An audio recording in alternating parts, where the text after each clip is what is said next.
Another Patreon submission with Magic the Gathering player convinces you that Yu-Gi-Oh is cool. Yes, actually. So I will state my bias, obviously. I very much play Magic the Gathering very passively. Personally, I hate formats like Commander. I just don't like Singleton. I rather much like Constructed. And when I do play Constructed, Dos Equis, when I do, right? I end up playing Tron, whether Eldrazi Tron or like Mono Green Tron. I kind of flip-flop between the two. But most of my stuff has been Yu-Gi-Oh specifically. So I think this will be an interesting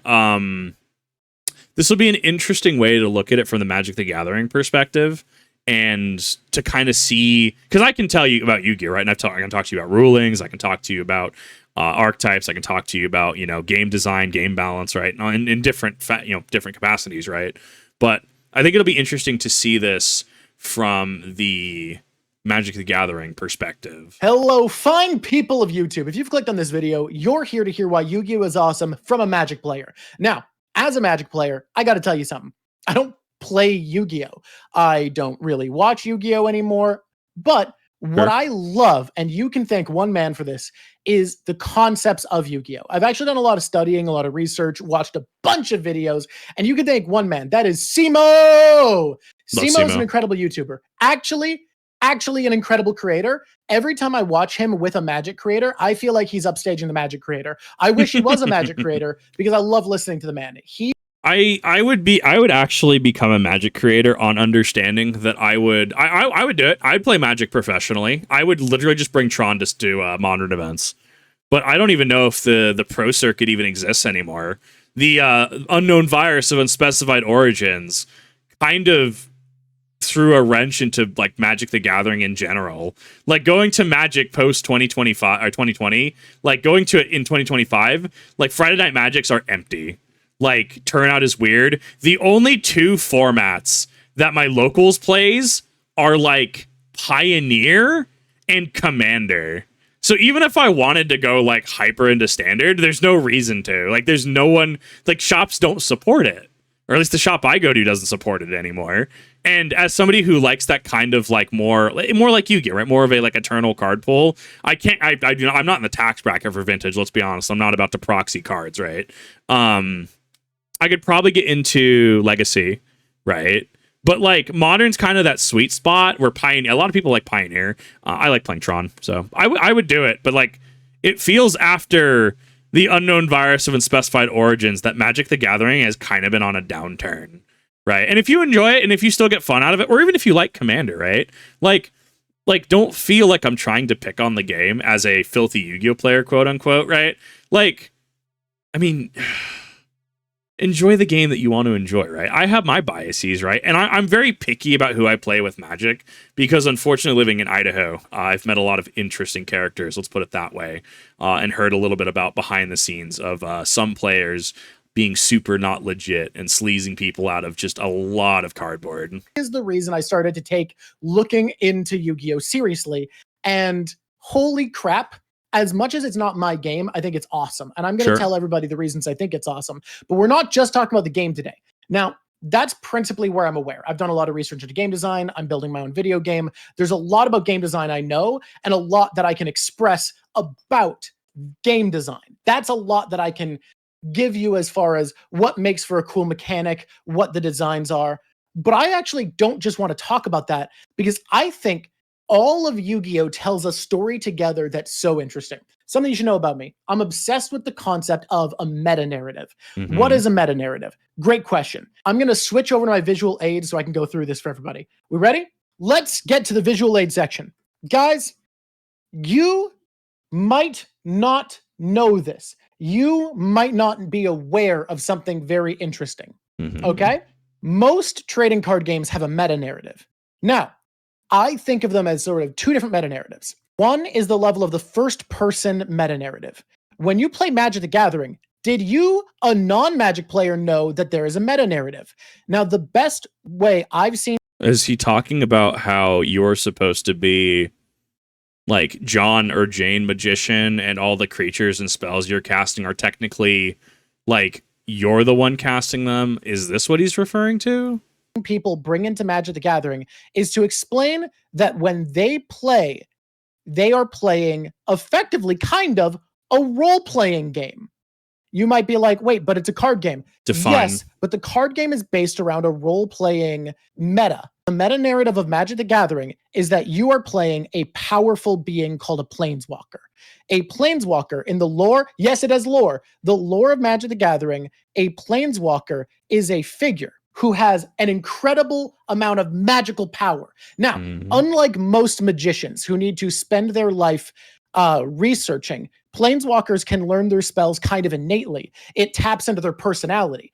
And unlike a lot of spellcasters, instead of being an intrinsic pool of magic, they are able to enhance their magic by calling upon bonds to the lands they've traveled. So every turn in Magic the Gathering, by default, you call upon your connection to some of the lands you have traveled in, represented by the land cards in the game.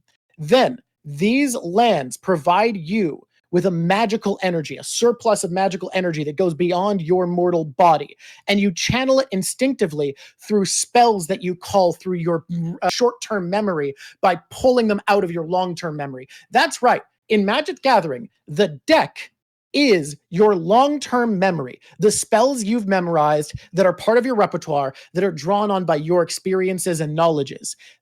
So what is being explained in more condensed terms? The meta narrative is effectively the justification for why you're showing up there. The justification for why you as the player are, interact with the game in the way that they do, right? So in Yu-Gi-Oh, right, you are a duelist, right? You go and find your powerful cards, you know, fight against, you know, third-rate duelists with fourth-rate decks, right? And then you are effectively living through it. And I think that's what a lot of why modern Yu-Gi-Oh, especially when I've gone to locals, feels a little stale, is because people just don't really have fun. I don't want to sit there watching a dude solitaire through Fiendsmith Lightsworns for 10 minutes. Like, as a Fiendsmithy Bell player, like I get long turns exist, right? And like that's fine. But when it feels detached, I think that's been my issue with Magic as well, is when I play, you know, when I have played with people, generally it has been detached, right? And like, yeah, I put in a lot of time, a lot of money, right, to make something like modern Tron work, right? You know, I got my Ensnaring Bridge, I got my is it Basilisk Collar, Trinispheres, right? I mean, I got stuff in the sideboard, right? Especially because I can pull out of my sideboard with Karn the Great Karn the Great Creator, right? So I can, you know, yoink the Ensnaring Bridge out from my sideboard, and it ends up putting me in a situation where like house rules have had to like, yeah, I can't actually activate this. But even not doing that, like I'll just end up rolling face, right? So I'm somewhere in this weird, like, I enjoy what I do. I know exactly what I want to play, but I'm between the hyper competitive players in any game I play and between I'm above the casual players for the most part, but still below actual like optimal hyper like competitive players. And I keep trying in most games to break through there, but I always find myself on this weird middle ground. I think I much prefer it if people actually enjoy what they do and are... I mean, that's probably why I enjoy L5R so much, or enjoyed it so much, is like, yeah, like, we had our different clan biases, right? You stinky Crane clan players, stop giving me cards, stop courtesy of the craning me, right? I am a filthy Scorpion clan player. And there was interplay with that, right? Or, like... playing, you know, heroes and stuff like that. Lean into the whole polymerization fusion bit, right? Not only with your deck, but how you actually operate and play the game, right? Like, I think archetypes also enable that as well, because, you know, with Blue Eyes, you feel like you're ready to absolutely just stomp face as soon as you get a couple Blue Eyes on board, right? 3K beaters are 3K beaters for all intents and purposes. It's interesting to look at. I think that the meta narrative being brought up is really interesting, and I think it helps explain why I haven't enjoyed playing at least where I'm at, and why it outlines creators like Simo, creators like Nova who have Nova Akami who have had like duels with, you know, Yu-Gi-Oh VAs, right? Like I think that's where a big difference comes into play. Those get then brought to your hand, your short-term memory, and you use the magic you've pulled out of the earth itself to fire off the spells, summoning creatures, breaking enchantments, tricking your enemies. All of that stuff is based on this meta-narrative. That is what I would call a first-person meta-narrative. But there is also a second kind of meta-narrative where I would call it the third-person meta-narrative. So a third-person meta-narrative, there are two games I can think of that I want to use to describe this. One of them is Pokemon. Pokemon, the TCG, is super cool. It's really well designed. You take the role of a Pokemon trainer. You are in a battle, not to the death, but for victory. If you are able to knock out 6, count them, 6 of your opponent's Pokemon, just like in the games, you win. Obviously, the asterisk here is, aside from special rulebox Pokemon, EX, GX, V are going to take 2 prizes. I believe V Max, and I think Megas, the current Megas going into 2026, Mega Lucario and Mega Gardevoir EX is right. I think you'll also get 3 off of those. So, but yeah, not to be the actually guy, like what he says is absolutely correct. The asterisk, the obsession is special rulebox Pokemon, but like that's not what he's talking about. What he's talking about is strictly, you know, how is the game played? Special rulebox Pokemon are an amendment on the existing rules, RTFC. The rule says you give 2 and or 3 prizes off of this Pokemon being knocked out, and therefore you default to that. As per rules, it is 1 prize per. So you, every turn, are able to build up your Pokemon's resources with energy. You're able to evolve them, and you have access to all the utilities you've gained from your career as a trainer to help your Pokemon in battle. So that's another example of a first-person game where you are role-playing. Wide-shouldered child, look, he's just wearing a jacket like me. He's stylish. You are playing in Pokemon as the trainer, and your tools that you're able to conjure are your Pokemon and all of the equipment they need to thrive. Right. This is a great Pikachu, isn't it? So, what is a third-person meta-narrative game? Nintendo looking at him making fan art in a video. Nintendo lawyers. Shuffles papers. So a third-person meta-narrative, to me, is a game where you are a step back. So, an example is, there's a role-playing element to both One Piece TCG. The EX rules are similar to alternative win conditions like Exodia. Not really. Exodia is a specific alternate win condition that doesn't rely on life points. So, like, L5R has 4 victory conditions: honor, dishonor, military, and enlightenment. Like, alternative victory conditions like Exodia more so fall in line with that versus, like... Because in Yu-Gi-Oh, like, the main ways to win are going to be, like, yeah, life points or deck out, right? Like, for all intents and purposes. Anything else, like Exodia, I think Jackpot 7's one of them, Destiny board, like, that is RTFC. The game says I win because it says I do. Like, I would not equate, because of how EXs, GXs, V Max, Megas, how they work, right? Because of how they work in the game, I personally would not equate them to something like Exodia. Now, something like Lost Box, if I understand that correctly, there are decks that do in Pokemon historically have had alternative win conditions, right? You have X amount of cards in the Lost Zone, or you do certain things that doesn't necessarily relate to prize cards or deck out. That would be more like Exodia, right? Like, imagine if you had a bench of all unknowns, right? Let's say you have a unknown EX in the active slot, and that allows you to have up to PICT 6 slots. Sorry, 7 slots. Let's say you have to have 7 slots filled, right? Because you have one on main bench and 6 on bench, right? So imagine if you had to have unknown that spelled out victory, 7 slots, and all of them were EXs and all of them were 1 per. That would be like more akin to Exodia, right? So you have the V in the main slot. Think like Destiny board, right? Think like unknown V in the main slot, ICTORY, and you spell all of those out despite them being singleton copies in the deck. That's more Exodia. I would not equate EX and GX to alternative win condition. That is more akin. What is the equivalent in Yu-Gi-Oh? I'm trying to think of that because that's a good point to bring up. I would mostly equate that to the card says that I do piercing damage, therefore I do piercing damage. Or like the card says that it cannot be affected by other card effects, therefore it is not affected by other card effects, right? Because like the equivalent I could make is like in Naruto, the Naruto CCG, when something says like when you take a battle reward, right? Like the third Hokage from set 25, where it's like you win this ninja attacks, place a -1/-1 coin on each of your opposing ninjas, and discard 2 of your opponent's chakra in sequence. Then, if both of those are met, then you may win an extra battle reward if you win a victory this turn, right? If this team wins a victory, that's like a more direct 1-to-1 because it's dealing with the win con. But like because Yu-Gi-Oh only has deck out and life points, right? The alternative win conditions don't necessarily function the same. So that's a hard one for me to discuss. I would not equate the two personally. I don't know about the other Shueisha games or whatever. I haven't looked into them. I don't know how similar they are. One Piece TCG is a third-person meta-narrative game. Your deck has a leader. So let's say my leader is Straw Hat Luffy.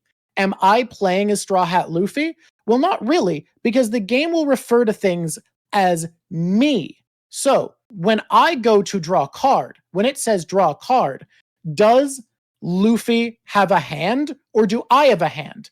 In my opinion, in Victory Dragon, yeah, any of the match winners would be, well, that's still an alternative win condition, right? The match winners are definitely a good point to bring up, though. That's why Victory Dragon will never come back, because it becomes a nightmare with rulings, because you may forfeit at any point in the game, even if you're staring down a Victory Dragon winning the match, right? Like, you can still forfeit, therefore causing a ruling conflict. So when I bring up things like, you know, the V-Card TCG that GamerSupps released, right? And talk about ruling issues where, you know, something deck size, something. Well, this was supposed to be anti-tournament, or this was supposed to be an anti-game versus not being an anti-game, right? Like, that just starts getting into, like, just a ruling nightmare for any of the judges. that game, the card is going from the deck to me. And then I am third-person role-playing Luffy and his band of misfits into battle, punch-fighting against whoever else. That is a third-person meta-narrative. In Hearthstone, there is additionally a me, and then I have my hero. My hero, Garrosh Hellscream, most based villain in all of video game. Yeah, that's right. I like the fascist orc. Deal with it. The most based. I mean, I think Xenos is, I don't know. I have no reference point for this. My bias is definitely towards Xenos. But I mean, he also flirts the line between antagonist and, like, I wouldn't necessarily say protagonist. Depends how you would really interpret that.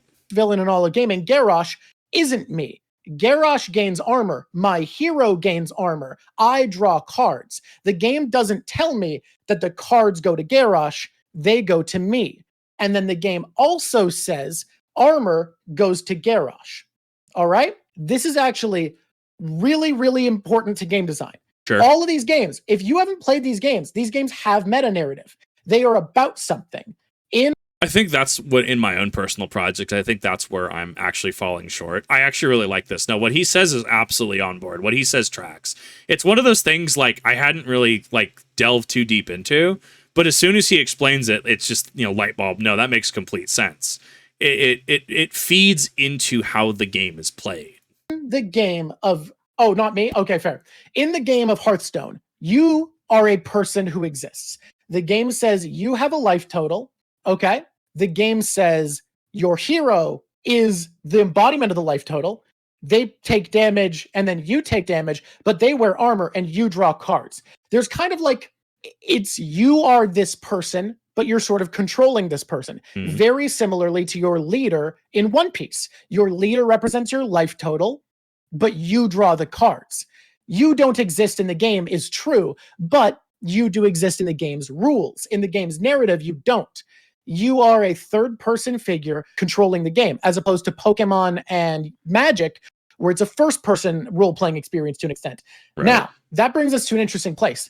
Have you Yu-Gi-Oh players noticed what's weird about you fuckers? Huh? Have you? In a game of the fact that many of us apparently don't shower, to the point where we have to have tournament documents that clarify players must show up hygienic. The fact that many people actually show up with skimpy playmats, which, look, dude, have your Liliana Vesex Chandranalar playmat, okay? Whatever. No one cares. Have your sussy playmats. No one cares. Keep that out of the LGSs. Like, actually, though. Like, don't bring it around kids. That's the big one, right? Don't show up with your bikini Dark Magician Girl playmat to Yu-Gi-Oh! Night when there's clearly 10-year-olds. It's literally creepy. Stop it. Yu-Gi-Oh! Who are you? No, for real. Who are you? I'm going to tell you who you are. You are a guy playing a card game. You're you. Exactly. In a game of Yu-Gi-Oh, you are just a guy playing a card game. You literally can one-to-one into the anime, right? Like John Battle City or Jane Battle City, who's playing, I don't know, like Jinzo Stall or like or like a Nurse Burn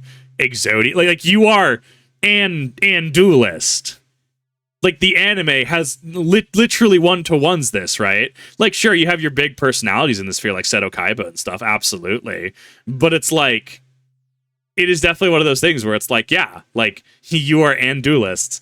Kip, what do you show up with? I show up with you, Bell. To which everyone, the Fallout meme, everybody disliked that.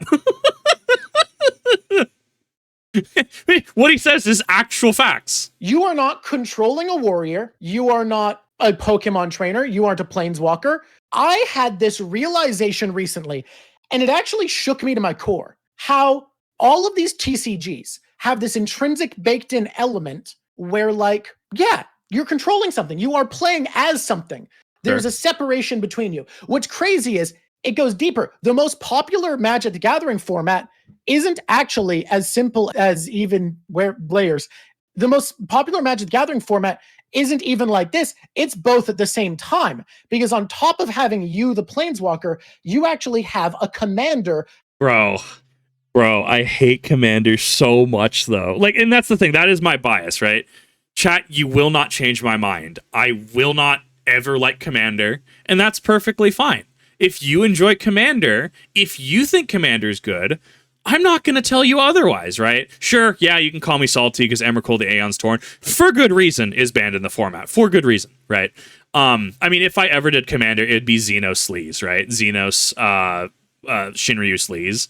But even then, like, it's not a format that I like. The format generally, as I understand it, devolves into the same 30, 40 card core. You must have your soul rings. You must have all of these cards, you know, mana rocks, etc. Like, it's the same, like, 30 to 40 card skeleton, which, yes, you can argue about other games. You're absolutely correct, right? Like, certain, you know, decks in Yu-Gi-Oh! Will use certain things like Foolish Burial and stuff, right?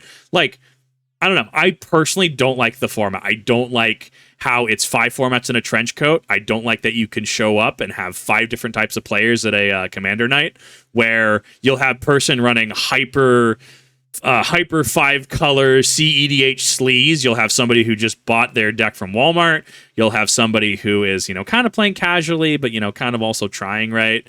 You can't get a good sample size. You know, like a friend group, sure, you could maybe do something like that, but like, no, like I will never like Commander. I just don't like the format. I haven't liked the people who I've played Commander with. Generally, the people who've played Commander don't really hold the same passion for the game I have, but that's my own subjective experience, right? Additionally, I can also acknowledge that it is, yeah, like if not the most popular Magic format, to the point that it is now affecting Standard in terms of sales, right? There's a reason why my LGS will play Pioneer and Commander, right? Like, it just makes sense. And if someone likes Commander, I'm not going to tell them they can't enjoy it. Go ahead, enjoy Commander.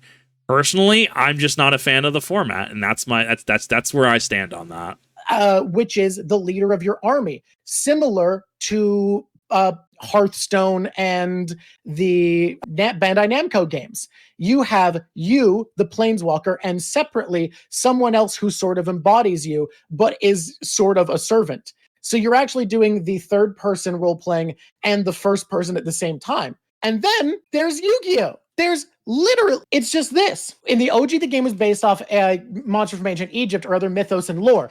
Yes, but even though it's based off of that, was the one piece. Even though it's based off of, you know, Winged Dragon of Ra, literally based off of Egyptian deity Ra, right? You're still a dude playing the card game, right? Like, and that's the thing. You have Invoked, which is based off of archetype based off of Aleister Crowley invoking monsters, right? Demons, right? You have Yubel, which is very much a dark focused character focused on taking pain and dishing it out to others, right? In Yu-Gi-Oh! GX, right? But like, you are still dude showing up to Grandpa's card shop in Domino City, buying packs or buying singles to construct your deck. And your deck is an extension of you, at least in the anime, right? And yes, absolutely, we look at the anime and we go, you know, the anime is a vessel to sell product, right? We've talked about this before. Oh, hey, get hyped for that new Elemental Hero Neos fusion. Make sure you buy our next product, right? And like we understand that. It's a vehicle to sell a card game. That's how that works. When you talk about the meta-narrative perspective, yeah, there's no difference to you going to, say, TCG Player, not sponsored, going to TCG Player to, like, you know, like I do, buy a crap ton of singles, let's put it that way. Versus, you know, if you were in Yu-Gi-Oh! Universe, right? Showing up to Duel Academy store, showing up to, you know, whatever vendor and or shops are in Domino City to be able to buy cards and stuff. And the anime kind of weaves that in very well, right? Remember when after Duelist Kingdom where Yugi he gets Light Force Sword, right? He and Tay are talking, and he ends up fighting the dude, the dance dude, right? I can't remember his name offhand, right? But like, yeah, dude shows up to goes into a card shop, buys a pack, and pulls a really cool card, right? Like, it just works. This meta again, you're a general controlling commander. It's the one piece is more third person role playing. You kind of both are and are not your leader. Your captain is you and isn't you, similar to Hearthstone. You are separate entities. I also hate Hearthstone, if I'm being completely honest. I vicariously hate Hearthstone because it killed the WoW TCG, which, as somebody who has watched L5R die twice, the Naruto CCG die back in 2013 because Bandai decided to move to Power Rangers. I have a history of watching some of my favorite games die. Watching Blizzard completely just blow out the entirety of their rapport with the WoW TCG community, which I heard the WoW TCG was a very good game, and also sells a product. You want your Slime Tiger back in the day? Go buy WoW TCG product, right? And then they met Hearthstone, and I cannot forgive Blizzard for shuttering the WoW TCG. That is my own personal bias. If you enjoy it, sure, I've played it before. I see why the game is definitely enjoyed by many people. Personally, though, I don't like Hearthstone. I would much rather go back and play something like the Naruto CCG on tap if I wanted like a spin up mana system. Right, it's a turn marker in that game. In some rules, and you are the same entity in others. It's tied in. Not just the fans, but judges. Judges created it. Judges created most alternate formats in Magic, though. All right. In Yu-Gi-Oh!, because the whole point is that anyone can become the king of games, I'm going to get to that because it's actually way more interesting than that. It's so much more interesting than that. And this is why Yu-Gi-Oh! Is awesome. What bizarre exception is there? I think the place we go to first from here, I think we start from Yu-Gi-Oh!'s humble origins. Sure. Guys, how did Yu-Gi-Oh! Begin? You might say an anime. Manga, right? Wasn't it a very dark manga too? If you're dumb, because most of you know that it started with a manga. Because you know you're not dumb. You know that anime. No. I'm pretty dumb. Okay, don't get it twisted. I'm fairly dumb. Isn't usually the first thing, unless you're Dragon Ball. Then you've done it like 13 times for some reason. Okay, badass manga about murder. You are not wrong. It is a badass manga about murder. You might think that Yu-Gi-Oh! Was a manga about. We're getting to that, was a manga about card games. And No, if I remember correctly, and this leads into why Season 0 was a thing, right? Where it is a manga about unalive games, YouTube, ? Unalive games, and eventually got adapted into Season 0. Because you have like, I'm trying to remember, what is it? What's the Yu-Gi-Oh! Card called? Is it Shin Hu? Yugioh, Shin who? It's the 3 boxes on the card. No, it's the pot, the box, and whatever else. This thing, Shin Hu, I guess was also in Season 0 as well. Like this was, I don't know what this is. I've heard that this is part of the unalive games that took place in early Yu-Gi-Oh! Would be wrong. Yu-Gi-Oh! Originally was made with a purpose. I used to dunk on it. I used to dunk on Yu-Gi-Oh! A lot because I thought it was stupid. Then I learned 2 things that changed my life. 1, a lot of the material was filler and it wasn't in the manga. And then 2, what I learned was it was created by a man who had a deep, passionate love for games. Amazing. He loved sitting down with friends. He loved connecting with someone over a set of dice, over a table and a board, over... I think that's interesting that he brings up dice because look, watching Dungeon Dice Monsters again, like it was a sub game within a game meant to push you a product. Like the game, like you look at Dungeon Dice Monsters, sure, the rules are kind of nebulous. You have to use the terminal, right, to be able to find certain things, right? But like, I mean, that was still like a whole game. Like that is a game, a sub game within a game that is so fleshed out, it puts modern AAA and quadruple A video games to shame. Let that sink in. Dungeon Dice Monsters would probably work very well in modernity with just like, you know, like think like Master Duel but Dungeon Dice Monsters, right? A very like low investment kind of thing, and also play into the advent of a more electronically and internet connected world, right? Like that scales up. You have to remember, Yu-Gi-Oh was like the 90s, right? Right? We didn't really have a lot of these things. Like you look at all the CRTs and stuff in Duel Monsters, and it's wild.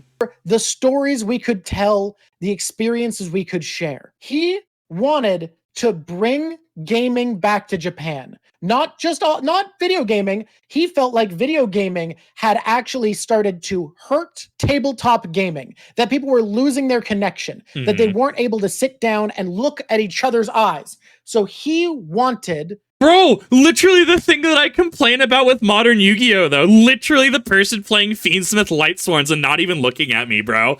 I feel this. I think more and more I end up having respect for Kazuki Takahashi the more I, like, learn about him. Because, like, I mean, I've said in a number of reactions, like, gaming connects people, whether it's video games, card games, etc., right? Like, gaming connects people, right? How many people have you met on a, like, TF2 community server, right? In what I do, right? I've talked about Legend of the Five Rings consistently, to which literally met a designer from Clan War. One of the coolest things that I'm just like, oh my god, the game that I played well after their time at the company, right? Well, after their time at AEG. But, like, being able to connect and make those connections and share that passion and stuff. It doesn't matter if you're a CEO of a Fortune 500 company. It doesn't matter if you're a dishwasher. It doesn't matter if you're service staff. It doesn't matter if you are a assistant to, you know, some millionaire or billionaire. Gaming is kind of the level playing field for people, right? Whether you're going into a Halo multiplayer lobby, whether you are going into, you know, a Friday Night Magic and everyone sits down and plays Commander or Standard or whatever, right? Like, it connects people and you're able to build those connections and have fun with that. I do think the purpose gets a little corrupted at certain points, don't get me wrong. I think that especially when you start talking about people sleazing people out of Magic the Gathering tournaments, sleazing each other out of cards. Yes, the Magic the Gathering tournament thing. There was a store in Idaho. I don't know what ended up becoming of that. Allegedly, and I'm going to put an allegedly here. Allegedly, there was a store in Idaho that ended up in some way, shape, or form either fixing or kind of playing official Magic the Gathering points. Like actual pro play Magic the Gathering points. I heard that the fallout of this specific store wasn't super awesome. I heard that something happened, but I'm going to put an allegedly there because I don't know the full story. As well as, you know, obvious legal concerns, right? If one of them ends up watching this and they know exactly what I'm talking about, right? Because I don't know the full story, so I'm going to put an allegedly there. But at that point, it's like, it's not your skill and merit as a player. It's not your metagame knowledge. It's not, sure, the amount of cardboard that you buy. Don't get me wrong. But your level as a player matters less when people begin to start fixing tournament results. And I think when it comes down to money, right? Yeah, that becomes a big issue, right? Because you're playing for money, because you're playing for prestige, people will try to circumvent that, right? I do think that is a really unfortunate part of just gaming in general, though, especially when you start playing for money and playing for prestige. You will run into people who just kind of don't want to. I mean, you could argue the same thing about performance enhancers in sports, right? To make a manga that would teach people how to love games. The way that he did that was by writing a story about a boy who loved games. His grandpa worked at a game shop, and one day his grandpa was like, you know what's like a game, boys? Puzzles. Here's puzzle. And he puts the puzzle together, and it has the soul of an evil ancient pharaoh who seeks vengeance upon the world and treats life itself like a game. He uses his magic powers to find people who are abusing systems, cheating at games, hurting people, and punish them in a horrific irony. He challenges to a game, connects with them psychically, and destroys them, either physically, mentally, or spiritually, through the rules of a game. Now, I want to point this out. What's cool here is Yu-Gi-Oh! As it first started in Season 0, in the original manga run, was about this guy forcing problems that shouldn't be solved with games to be solved with games. He forces games into the world of normal people, imbues them with magic, can't lose because of his magic pharaoh powers, and uses games to solve problems. Now, if you're noticing something interesting there, it's that Yu-Gi-Oh! Eventually becomes a series that's the opposite. It becomes a series that's about problems that already exist without the Pharaoh's imposition, having been chosen to be solved with games by the world around him. This is the meta-narrative of Yu-Gi-Oh! This is where the meta-narrative of Yu-Gi-Oh! Begins. When he started this manga, it was very unsuccessful. Each chapter, each arc was about a new game. It was a new way to show off a game that he loved to the fans to make them fall in love with it. And eventually, the game the Pharaoh chose was a card game based off of Magic the Gathering with simplified rules to be more, and get this, about the game pieces and the movements of game pieces than it was about a meta-narrative, than it was about balance. Gone was mana. Gone was tempo. Instead, here was monsters being summoned freely, spells being cast freely, for drama. And because he used his talents to illustrate charming ass monsters on each of these cards, when fans read this section of manga, they suddenly loved it. Out of nowhere, people loved this manga.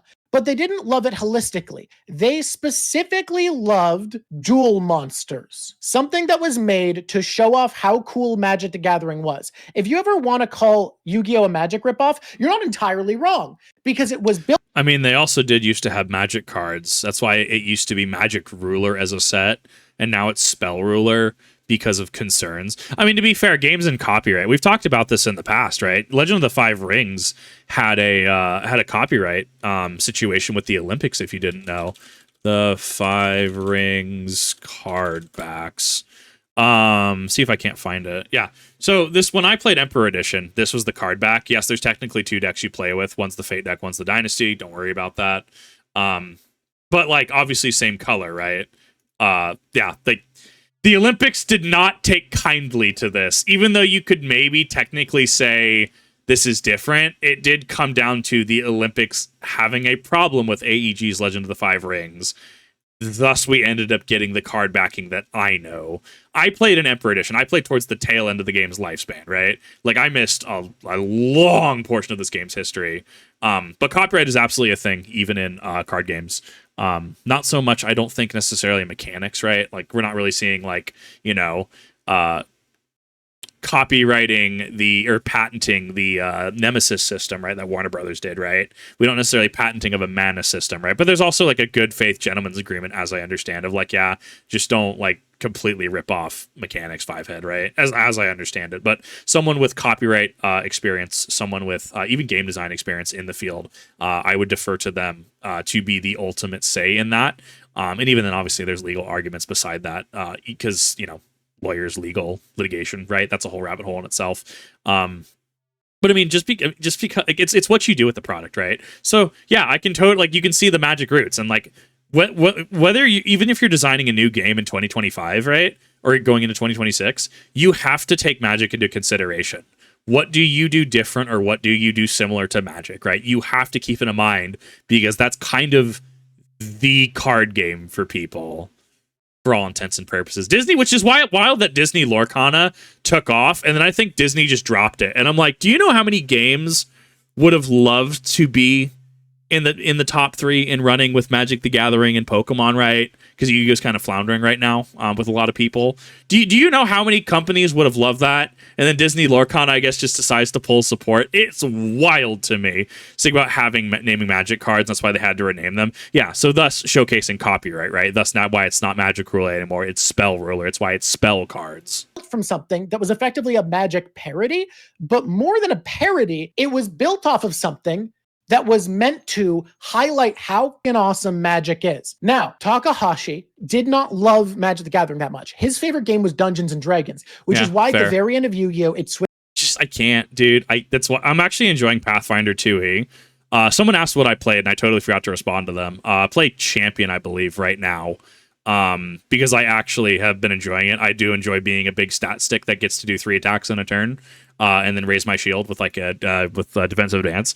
Dungeons and Dragons lost me with 5th edition for no other reason than they took out flanking in the core 5e rulebook. That is the stupidest thing I've ever seen.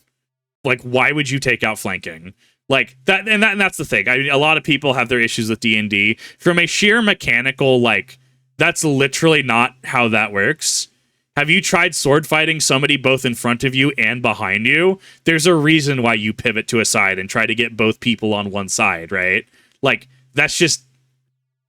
I want to rant about flanking today, but that's the reason I provide when I'm like, I just swapped over to Pathfinder. Not only do people I know play it, but like, they literally lost me because they didn't have flanking in base 5e. Which is back to being about Dungeons & Dragons. Because in exchange for giving Bandai Namco full control over the Yu-Gi-Oh! Brand from there on out, he made a deal to make the final arc be inspired by his favorite goddamn game. Dark because RPG he makes likes sense. Games to connect. He did die, which is where I learned all this after he died, because I'd made it's unfortunate fun of Yu-Gi-Oh! Forever.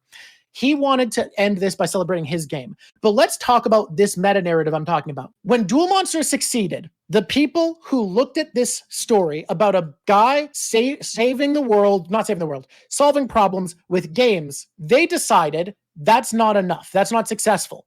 We need to make it about Duel Monsters specifically. This needs to be the only game. So Yu-Gi-Oh! Received a soft reboot. In this reboot, we would focus on Kaiba, the main antagonist of the Duel Monsters arc, as our through line. Kaiba only got brought in, really, as a consistent character, from what I understand, because he was the one who kind of introduced Duel Monsters as an antagonist. Mm-hmm. So we keep a lot of the beats of that arc. We start there. We soften it. He died drowning after saving someone? Oh my god, that's fucking... I actually didn't even know the context on that. That is sad. Incredible. I didn't know that part, which is actually crazy because his story involves part of the reason that Joey and Yugi became friends was Joey saving Yugi after bullying him. Oh, no. Drowning. That's incredible. A U.S. child of military base? Oh, no. Yeah, that's incredible. I wonder if that military base got bad press after that, too. I assume something that high profile would I feel like there's a meeting about that. Takahashi, you're a real one. Let's talk about this, guys. Let's talk about this meta narrative I'm going off about. In the narrative of the Yu-Gi-Oh! Manga now, it's suddenly about the Duel Monsters. And to connect this to the ancient Egyptian games idea that he originally had, he now added new lore. The new lore was that these monsters were from ancient Egyptian mythology, but actually far older, that the ancient Egyptians had built a game based off of these monsters that exist in some sort of alternate dimension. And these monsters were channeled through gaming rituals from ages past. And these ancient Egyptian rituals still hold power through powerful items. All right? So that's what this was about. That became the... It's kind of wild that, especially following up Duel Monsters, it's kind of wild that GX was even remotely as successful as it was, right? Like, I very much love GX, but going back through, because I had never watched Season 5 until, like, late this year, right? Late 2025. Oh, my God. Dark RPG is... I couldn't wait for every next episode. Like, I was very happy with that entire arc. That was wild. But it's, I mean, like, trying to follow up something like this is kind of wild, right?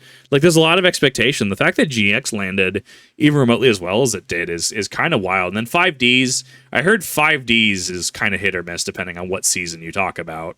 And then obviously you get to Zexal, Arc 5, Vrains, etc. And then, you know, you kind of go downhill. But notice that people still buy legacy product, right? New Blue Eyes support comes out. The Kaiba Man of Legend, right? Literally bought my copies, right? New Dark Magician support comes out. People will buy copies, right? Shining Sarcophagus, the archetype, right? I can't wait to see if we get a Kaiba one. I can't wait to see if we get a Kaiba version of Shining Sarcophagus. People will buy it, right? Because people have an attachment to legacy characters and the stories. And this was in a time where, you know, yeah, Yu-Gi-Oh! Is a story about friendship and overcoming challenges together, right? Do you remember how, at least in the dub, right? Do you remember how... I'm assuming it's the same. I'm assuming maybe some of the lines are different. How, when it was just Atem against Pegasus, remember? Because, you know, actual Yugi was strained too hard by dropping the face down, right? And then Pegasus attacked him and then, completely knocked him out of the mind shuffle, right? How did they protect Atem? How did Atem actually circumvent Pegasus Millennium Eye, right? It was Taya, Tristan, and Joey putting their hands together outside the funny bubble, right? And blocking Pegasus Millennium Eye from working, right? Like, yeah, subtle as a brick, story about friendship, overcoming the odds, helping each other, and having each other, being there for each other is going to, work out better than someone trying to take all the power from themselves and being selfish, right? Like, sure, there's a number of conclusions you can draw from that. You even say it's cliche in certain aspects, but it's still a very well-written story. God cards aren't, so many fans remember them as the strongest creatures of all duel monsters. I mean, yeah, that's one of those things that's an anime-ism. Personally, I'd be interested to play in a format where they did have all those effects. That would be really fun. Nostalgia is, it's a selling point, and not just for Yu-Gi-Oh, but games in general. Like, nostalgia sells product. It absolutely does. So, I mean, it's no wonder why they go back to legacy products and why we had a supposed announcement. I don't remember if we did or not. It's kind of all blurring together at this point, of why we're potentially getting a GX remake, which I'd be down to watch. Story of Yu-Gi-Oh. The story progresses. We learn about the Pharaoh. I'm not going to spoil all of old Yu-Gi-Oh. You can watch it and skip the filler if you want. But I want to, before we get into the rest of the meta-narrative, talk about, hey, you might be like, doesn't this story suck? Isn't this story bad? And I'm going to say, fuck no. You remember it being silly. You remember it being dumb. But I want to tell you something that is... So I want to point out, we are 48 minutes into a 16-minute into 16 minutes of this video. This is why I've capped Patreon submissions at 40 minutes. Because... like, even a half-hour video, I will go on for about 2 hours. Going to blow your mind the second you realize I'm right. Guys, part of an action story, part of a story that is fundamentally about action and the actions of characters, okay? One of the most fundamental elements is setting. A bad mangaka would look at his action story and fail to deliver on setting in a meaningful way. It wouldn't be part of the action in a significant way. Right. And I am going to point out something that's going to blow your mind. Mm-hmm. Guys, you perfectly remember almost every battle arena in Yu-Gi-Oh! At least the canon material. Almost all of the canon material of Yu-Gi-Oh! You remember the battle arenas. Now, why is that? Let me be frank about something, okay? Compare the use of setting in action of Yu-Gi-Oh! And Dragon Ball. When does Dragon Ball... I have no reference point for this. I haven't watched anything Dragon Ball. I know absolute, maybe basics on Dragon Ball. I very much was on the Naruto end of that spectrum. Use its setting in its action. We have the battle in the dried riverbed. We have the battle with anchors tied around ankles on rooftops where the roof might collapse. We have a battle with saw blades heading towards, a battle on the edge of a castle where Kaiba will fall off from the shock waves of sound effects. Yu-Gi-Oh!, despite being a fucking card game, despite being about people playing a card game, uses the real physical embodiment of its scenery better than almost any action manga. Even the greats. I would say even One Piece, only on rare occasion, uses its settings to the same extent that Yu-Gi-Oh! Does. So I want to just briefly highlight, this is a very skilled writer. This is a writer who looked at the fact that he was being forced by editors to redo his manga that was meant to be about games to be a marketing tool for one card game. Yep. And he still pulled it off like that. He tied it back into his lore. He kept going with most of the story he wanted. He negotiated to finish the way he intended to finish. This is all baller shit, right? But not only that, but the meta-narrative blossoms. Let's talk about future Yu-Gi-Oh! Products. Guys, I haven't watched much. Guys, get excited to consume next product. Like, and that's the thing is like, yeah, I get it, right? Cool, you're there to sell a product, but you're also enjoyable as well, which makes me want me to spend more money to buy more product. I can't tell you how many times, like, because does Anime Vault still have it up right now? That's the one that I actually went to. Was yes, they are still live with it right now. Anime Vault has been streaming like seasons 1, 2, and the end of Battle City, right? Which I think was the end of 3, I think. No, they have the virtual world in there as well. They have Noah. So they've been doing that. But I've literally been watching that, right? I definitely did not buy singles from that. Definitely didn't buy all my mulch armies because I was excited watching, actual Yu-Gi-Oh! Again. Definitely didn't do that. Oh, I spent so much on those mulch armies, bro. It's not even funny. But I also just enjoy the game, right? I also enjoy, I know exactly what I want from my games. I know exactly what I want from my card games. I want L5R back, but not necessarily, sure, the game, don't get me wrong, but just the feel of that, right? People who are generally well-adjusted individuals, or even individuals who are at least trying, right? Coming out and engaging with the material and having those back and forths that are suspected of the social etiquette and social contract, right? And to honestly just have a good time, to use it as a medium to facilitate interaction, right? And also just get better together. Eventually, yeah, I'm sure I will understand, Yubel's 20-minute turn 1 wombo combo. But I don't get to that unless I actually play the game, which play opportunities, especially with what I do, is just a little rough to come across, right? Because usually I'm working or streaming, when actual locals happens. But even the last time I went to locals, I just didn't enjoy the detached play like we talked about earlier. So, yeah. Look, the anime sells product. Don't let anyone tell you otherwise. Don't let anyone tell you that influencing via stuff like, having a Yu-Gi-Oh! Stream or something like that doesn't actually work. Of GX. I have not watched any of 5Ds. I know about it, but I don't. Yeah, I'm kind of in the same boat. I've only seen a couple bits and pieces. Know of it. In Yu-Gi-Oh! GX, there is, and I'm not joking, an island private school that is about teaching people how to play Duel Monsters. Yes, it's called Duel School. Okay? Duel Academy in the dub. There's also North Academy. I don't know if that's an island or not. I think that's just kind of generic Arctic tundra setting, right? Right? Something like that. And then we have a couple academies as well that get introduced in... Oh god, what was it? We have it was in season 3 when Thelonious Viper invited people for the whole funny tournament, right? You had Jim Cook from Australia. I don't remember what academy he was from.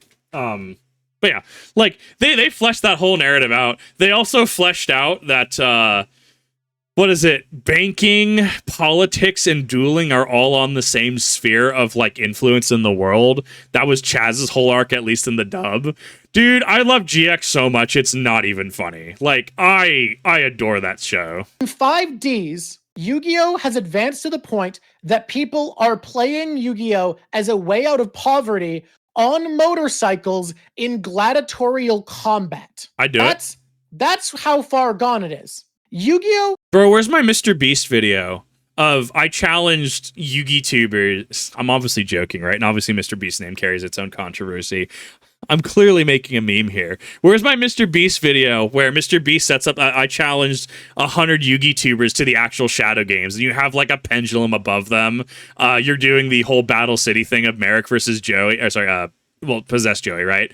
Merrick versus Yugi, where they have anchors tied to their legs. Bro, when is this happening? Okay, where do I actually where do I sign up for this? Has consumed media, has consumed the minds of people so much that it's replaced everything else. It's replaced every other game. Now, in real life, Yu-Gi-Oh, the game, not Duel Monsters, Yu-Gi-Oh, had brought back face-to-face gaming. Also, and this is actually really important information. You might be thinking it's not important information, but this is really, really important. At one point, the school gets attacked and invaded by a big-tittied Amazonian tiger woman. And that's actually really, really important information that people need to know if they're going to understand what Yu-Gi-Oh! GX is about. Sure. Why is this relevant? In real life, he succeeded. Takahashi actually goddamn succeeded. Tabletop gaming, face-to-face gaming, as last I checked, it could have changed, is bigger in Japan than anywhere else in the world. I could see this. So Pokemon sets as well are split in Japan, where if we have a Pokemon set over here, it's 2 sets fused into one, right? So let's say, and I don't remember names of sets offhand, right? But let's say we had a Pokemon Black and White set. You'll have Pokemon Turbo, your Pokemon TCG, Turbo Blaze, or Raging Bolt or whatever, right? And let's say it's Reshiram Zekrom. But over here in the States, we'll get Pokemon Black and White or something like that. I'm using throwaway names. I don't know the sets offhand. Just showcasing a point where like we have our sets fused from 2 of their sets, which honestly doesn't surprise me as well that it's that big over there. Yu-Gi-Oh as well. I'd have to get an entire OCG version of my deck to be able to play in Japan at sanctioned events. Yeah, like this does not surprise me at all, considering you have companies like Bushiroad who keep putting out games like Cardfight Vanguard, Vice Wars, Future Card Buddy Fight, I think was another one they pushed out, right? Like they push out a lot of product. Not only did he bring it back, but he brought back the marketing and the creation of trading card game products in Japan. Duel Masters, Magic became more popular, Pokemon, One Piece. Japan has more products geared towards this kind of gaming than the rest of the world does. It's a frequent tie-in, and they're well-produced products. There is a huge, huge market for it. Yu-Gi-Oh! Succeeded. It took over the industry. It's this huge product that people are obsessed with. It's taken over. Okay? He fucking did it, man. Sure, he had to tell the story differently, but the story wasn't made for the story. The story of Yu-Gi-Oh! Was made to make people realize that playing games are awesome. Yes, yeah. He is. You could 100% put the current TCG craze on Yu-Gi-Oh! TCGs being as big as they are is this man's responsibility. Fucking proud of this guy. And the story's still good. If you cut out the filler from the original run of the series, if you just read the manga, it's really fucking good. I've heard 5Ds is great too. But the meta narrative is deeper. We must go deeper. In both Yu-Gi-Oh! GX and Yu-Gi-Oh! I think it's Zexal. I could be wrong. There's a bunch of them that I don't know much about. I'll know more in the future. I'll do another video at some point. It's going to be a tragic review of a broken man having watched all of it. In multiple Yu-Gi-Oh! Series, the movies, Dark Side of the Dimension or whatever, Duel Monsters has continued. These ancient gods that it's attached to have corrupted and infected further and further, spreading as a mimetic infection. We're talking an SCP-level mimetic infection, multiversal threat, causing people to build ethical systems where they are more and more driven to produce more and more extravagant materials to in greater threat and in greater economic consequence, celebrate these fucking monsters. Yu-Gi-Oh! As a property, as an anime property, Yu-Gi-Oh! Is about itself. Yu-Gi-Oh! Is about an idea of monsters on cards being so mimetically powerful that like a sickness, like a rot, it infects society and takes over its host. It drives people to become more and more obsessed with it. Yu-Gi-Oh! Is about itself. Did he succeed? Yeah, but kind of at the cost that a lot of other games have been replaced with this game that was built to be referential to gaming itself. In that, there is a potent meta-narrative for the Yu-Gi-Oh! Anime, that it is about its own success. It is about this corrupting growth where it takes over culture, where it implants itself and is built to become popular. It is built to be built. That is why it was made. The Yu-Gi-Oh! Property originally, the storytelling only existed for the sake, after the reboot, of Duel Monsters, of pushing this card game. I think that's rad. I think that's awesome. How cool can you get? But it gets better. I've come to realize something. Yu-Gi-Oh! Players, do you know what your card game does that no other game I've seen does? Very few. It doesn't function on a mana system. I mean, that's going to be the big one, right? I mean, we traditionally don't build the board the same as other card games, right? Like, if we were going to build the board the same as things like Magic the Gathering and stuff, we would have a lot more continuous spells and traps in the game right now, right? Fire Formation 10 key, being a big one, right? We use that for like Bujin. I'm still in Legacy of the Valiant format. I'm sorry. We'd see things like Bujin, still see things like Kaiser Coliseums, pair that with a lot of field spells and stuff like that, right? Like, we don't build the board the same as other games, right? We're not Magic the Gathering, where you have your cascading cataracts and, Tron pieces, right? Your cascading cataracts being able to convert 5 into 5 of any 5 colors. Let me hold up. Let me actually look that up. MTG cascading cataracts. I know I use it to color fix because I run things like Gigantha. I run Tactical Deer because Tactical Deer is funny. Ooh, actually really like that. Interesting. Cascading Cataracts, Indestructible, land, add colorless to your mana pool, colorless specifically, not one anything. 5 of anything, convert. 5 of anything, tap, add 5 mana in any combination. Okay, so it's 5 of anything. I thought it was 1 of each specifically. That's why I wanted to double check. But yeah, I mean that's yeah. You have your Cascading Cataracts, you have your Urza Mine, Power Plant, Tower, Mycosynth Lattice, although I think that's actually banned now in Modern. But like, you don't build a board the same. And even in things like L5R, right? Where you had your like your stronghold, right? Like if I went Law of Darkness, Dojo, right? Something that I played in Emperor Edition, well, mostly post Emperor Edition, right? Like you have your stronghold, right? And that's kind of your quote unquote commander, right? It tells you how the top number, how strong your province is, what military force, what power they need to beat it out, your gold production of 4.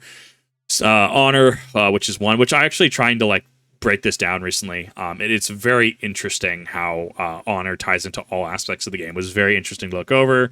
And then on top of that, you also have things like Den of Iniquity L5R. Den of Iniquity obviously is going to be effectively a land. Think of it like a 2-cost land. This card will not be destroyed. Other players will not lose honor from your spells. Sure, balancing point. Bow, produce 2 gold. Tap, produce 2 mana, effectively. Political limited. Very specifically, this has to do with like tap this card as a sorcery. You can tap this card, target another player's creature with like a token on it effectively. Then they lose effectively, not necessarily life, but they lose honor, right? Like I could convert this to Magic fairly easily. Like even in Naruto, right? Even in Naruto, we had things like we had permanent missions, right? Of course, I can't find Void World the card when I want to find it. Sorry, give me a second. I'm trying to actually find a good one. Because we had permanent missions. Some of them were permanent. Like, we'll just use this one. We'll just use Fierce Ambition, right? Like, this is a mission card. You effectively play it. It says permanent. It stays on the field. If it said something like permanent 2 or permanent 3, it only stays on the turn. It only stays on the field for 1 or 2 or 3 turns, right? Depending on what the number says, right? Yu-Gi-Oh doesn't do that though. Like, Yu-Gi-Oh is very much a game that just doesn't have a mana system as well. So we don't build boards the same way, right? Because we very much solitaire out through our decks, and that's more a modern thing, don't get me wrong. But like, we also don't have a mana system. Like, Hearthstone has its weird like count up system, which Naruto CCG has that as well, because it has the turn marker system. You start at turn 0, pass, your turn marker goes up by 1. Every subsequent turn you have an increased turn marker. Your game should reasonably be starting to 1 on turn 4, because turn 4 is about that sweet spot. Turn 6 is where your Kage level threats come into play. Third Hokage, Pain Deva Path, etc. So even then, that's kind of like a quote unquote pseudo resource system, at least a balancing point. You also have Magic the Gathering, obviously, with its mana system, and you have that going over to just other games in general. And like, sure, there's like games with like Vice Wars and stuff that don't have a mana system, right? But like, I don't think they play the same. Yu-Gi-Oh is very unique in how it actually deals with its cards. And thus, I think a format where you limit your special summons to 2 or 3 a turn would actually be very interesting to play out. Like, I have ideas for doing homebrew formats. I think that'd be interesting content eventually. But 1, finding people to do it with. 2, having the time to get all that film and film stuff right. That'd be a little hard as well. But like, I think there could be potential there. So those are my 2 submissions.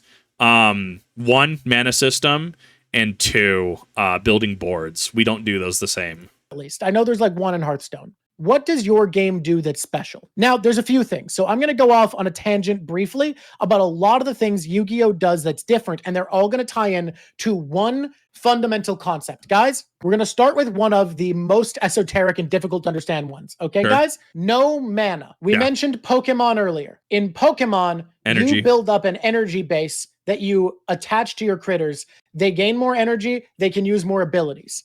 In One Piece, you build up Dawn. And because it's meant to be a game about combat before anything else, Dawn can be used to play your cards, or alternatively, to buff up the attack power of your attacking characters so that you're able to go into combat using your mana system. Every turn you build up Dawn. Hearthstone, with again, Fascist Orc, who's the best villain in gaming, fight me, Grimgore for life. You build up mana every turn. And Magic the Gathering, Again, you play your lands, you build a communion with the worlds you have visited, and you cast your spells with it. Yu-Gi-Oh! Does no such thing. Let's talk about other things that are unique to Yu-Gi-Oh! Because there's another one that I think is interesting. Pokemon, I don't know the core mechanics well enough to be certain. But from what I've been able to understand, Pokemon, largely because of its meta-narrative, references game pieces a bit non-specifically. You know, multiple types. Define what you're saying by that. Types of energy, multiple of each Pokemon, and they all kind of reference as the same thing. Every Blastoise is the same unless it's a Blastoise GX. The one that I know the most about is it's the same as like, I mean, that honestly is the same as Yu-Gi-Oh! And across card games as well. You can only have X amount of copies with name Blastoise, right? Like even the Naruto CCG kind of addressed this in an interesting way. Naruto CCG 4th Hokage. I want to use specifically the set 22 Supremacy one because I actually really like it, but any of them will honestly work at this point. I just like Supremacy. Can I find a good copy of this to use? Probably not. I hate that these are all PSA slabs. I hate this. I hate this so much. It's not even funny. I hate what PSA culture has become. Tell you what, let's instead of do that, Naruto CCG, let's just do Sage Mode because it's gonna be iconic. It's gonna tell you what it needs to do. I own a English copy and I own a kind of beat up German copy of Sage Mode. These things are expensive. Let's put it that way. Imagine if you could use all of your mana from Magic from the graveyard. Sage Mode is disgusting, and I love owning copies of him. I very much use him as a tech piece. But anyways, so obviously this is name Naruto Uzumaki Sage Mode, right? And then you look at its traits, its keywords, right? Leaf, Genin, Male. Name Naruto Uzumaki, right? So you can have 3 Naruto Uzumaki in the deck, right? In main deck, because this is in the reinforcement deck technically. But even then, you could have, if this was a main deck, you could have 3 Naruto Uzumaki Sage Modes in the deck as well. But you may not have a Naruto Uzumaki and a Naruto Uzumaki on board because trait says name Naruto Uzumaki. You can't have two of the same on board, which is why the Obito interaction was really funny because you could have like Obito, Toby, and I think one of the Masked Mans like on board. I think it was Masked Man from set 27 Heroes Ascension specifically. Was that Heroes Ascension? Yeah, because 26 was Avengers Wrath. Yeah, then Heroes Ascension. Because, like, I think he had named Madara Uchiha. Let me double check. Naruto CCG.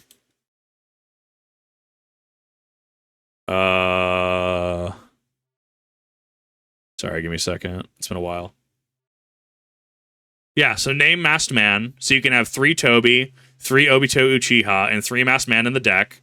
Akatsuki Rogue Ninja, Jonin, Male, name Madara Uchiha, Sharinganai. You may have a Toby, an Obito Uchiha, and a Masked Man all on the board at the same time because their names do not conflict. So that's actually why I like keywords. Naruto and L5R were games that really sold me on keywords as mechanics. I actually very much like it. Point being, though, I think that's just name structure, though. Like, I mean, we see this in Yu-Gi-Oh! With Umi specifically, right? What is it? Legendary Ocean is always treated as like Umi or whatever. And like that actually takes, because it's always treated as it, even in deck construction, you can't have 3 copies of Umi and 3 copies of a Legendary Ocean because they literally conflicted with each other. I feel that's just standard like card game naming conventions, right? So yeah, technically all Blastoise are treated as just that, all Blastoise thematically, right? Like, it's not like, and then obviously if you have Blastoise EX, Blastoise GX, I don't know if Gold Star would actually count. I would assume it would. But that's if there's a Blastoise Gold Star, and that's old collector cards now. Yeah, I mean this should just be standard naming convention. Is the one I can talk about the most at this point. Magic the Gathering is interesting. Magic the Gathering's game pieces are highly non-specific.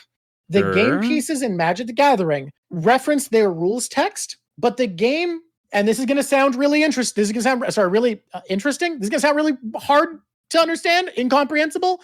In Magic the Gathering, they reference their own rules text, but if you temporarily remove a card from play in Magic and then have it reappear, according to the game's own logic system, that is not the same card. No, it's not. It's a new instance of the card, right? Yeah, because you are now putting it in play, right? Sure, if it references something like a card that was removed from play, sure, and that card was removed from play, right? But like, I mean, is that Naruto? Is that Naruto put in play shenanigans that I'm coming to the understanding of? Naruto CCG. I think the Flashpoint fourth Hokage actually does it very well, if I remember correctly. That's a firm $200. I hate this, man. I hate that. Ninja's in play. When this ninja is put in play, your ninja get +2/+2 during this turn. Additionally, when any ninja wins an outstanding victory during this turn, you win 1 battle reward. But it has keyword flashpoint. So you flashpoint it out, effectively flicker wisp it, right? Remove it from game. It's put in play. It procs the effect again, right? Like, but that's the point of the card. The card is meant to be thematic with Minato, right? To flash in and out of combat, to flash in and out of the game. Therefore, like, reapplying its effect, it's a new instance of the card, right? If target a card that has been on the field for 5 turns, but you just you flicker wisp it out, right? So when I say flicker wisp, I'm referring to a specific Magic the Gathering card actually, which was pointed out that it's effectively just a Wall Master from Zelda, which is actually really funny. That's what I'm referring to specifically. Flicker Wisp, 1/2 white, creature, elemental. Flying. When Flicker Wisp enters the battlefield, exile another target permanent. Return that card to the battlefield under this under control at the beginning of the next step, right? You're removing it from play and then, throwing it back in, right? I actually really like the art on this. It's very unnerving. I actually really love Flicker Wisp. I need to get more copies of this. I actually didn't know they had a different variant to that. Very cool. Kind of reminds me a little bit of Below Anor Londo in Dark Souls 3, the creatures in the water, right? The Pontiff creatures. Anyways, getting off topic there. But this would be a new creature, would it not?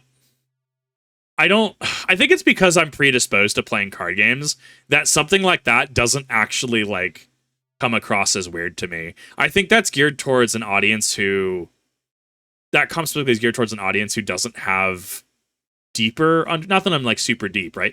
He's been bringing up things throughout this video that sure, hadn't thought of that, makes perfect sense though. I would argue that this man's logic and understanding of game design far exceeds my own 100%, right? I can come to certain conclusions and I can do certain things, right? But I think he has a far more firm grasp on game design than I do, especially when it comes to Magic the Gathering, right? But yeah, you flicker with something out and then the something comes back into play, right? It is a new instance of that card, right? The target card been on the field for 5 turns. It has been on the field for 5 turns. That card was literally just played this turn, right? It is a new instance of that card. Card references its rules, but becomes a new game object when it disappears and reappears. Yu-Gi-Oh! Has a bit more memory to it. It's able to engage with its cards as specific game pieces. It can reference hey, this card, across all instances of this card, you can only activate this ability twice per turn. Yu-Gi-Oh! By doing that. Yeah, he brings up a good point on that too, actually. Yeah, because we have things like Mirror Jade, right? Yugioh Mirror Jade. If I can remember where it is. Yeah, because Mirror Jade does this really well. Oh, hey, that's blurry. Oh, that's even worse. Sure. Control 1, Mirror Jade, the Ice Blade Dragon once per turn. Once per turn, quick effect. You can send 1 fusion monster from your extra deck to the graveyard that mentions Fallen of Albaz as material. I can't read that. I'm so sorry, chat. That is awful to read. Let me do this. Let me just go to the actual DB Yu-Gi-Oh site. You can only control 1 Mirror Jade, the Ice Blade Dragon, once per turn. Quick effect, you can send 1 fusion monster from your extra deck to the graveyard. That mentioned Fallen as material, semicolon, which actually is relevant for PSCT. Banish 1 monster on the field. Also, this card cannot use this effect next turn. Sure, makes sense. And that's what he means by memory as well. This card cannot use this effect next turn. That plays into that as well. If you fusion summon this card, don't control leaves the field because of an opponent's card, you can destroy a monster your opponent. So we're not really concerned about the pseudo mirror force aspect of this one, right? We're mostly concerned with only using the effect once per turn. And if I remember correctly, I'm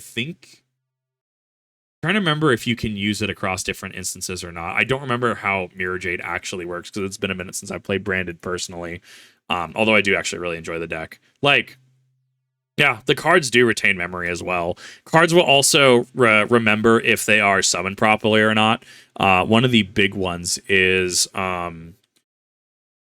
Starlight Road and how it interacts with Stardust Dragon. So if we look at Starlight Road, when a card or effect is activated that would destroy 2 or more cards you control, negate the effect. If you do, destroy that card, and then you can special summon Stardust Dragon from your extra deck. Cool. Seems pretty cool. Awesome. We're all on the same page. But then you look at Stardust Dragon.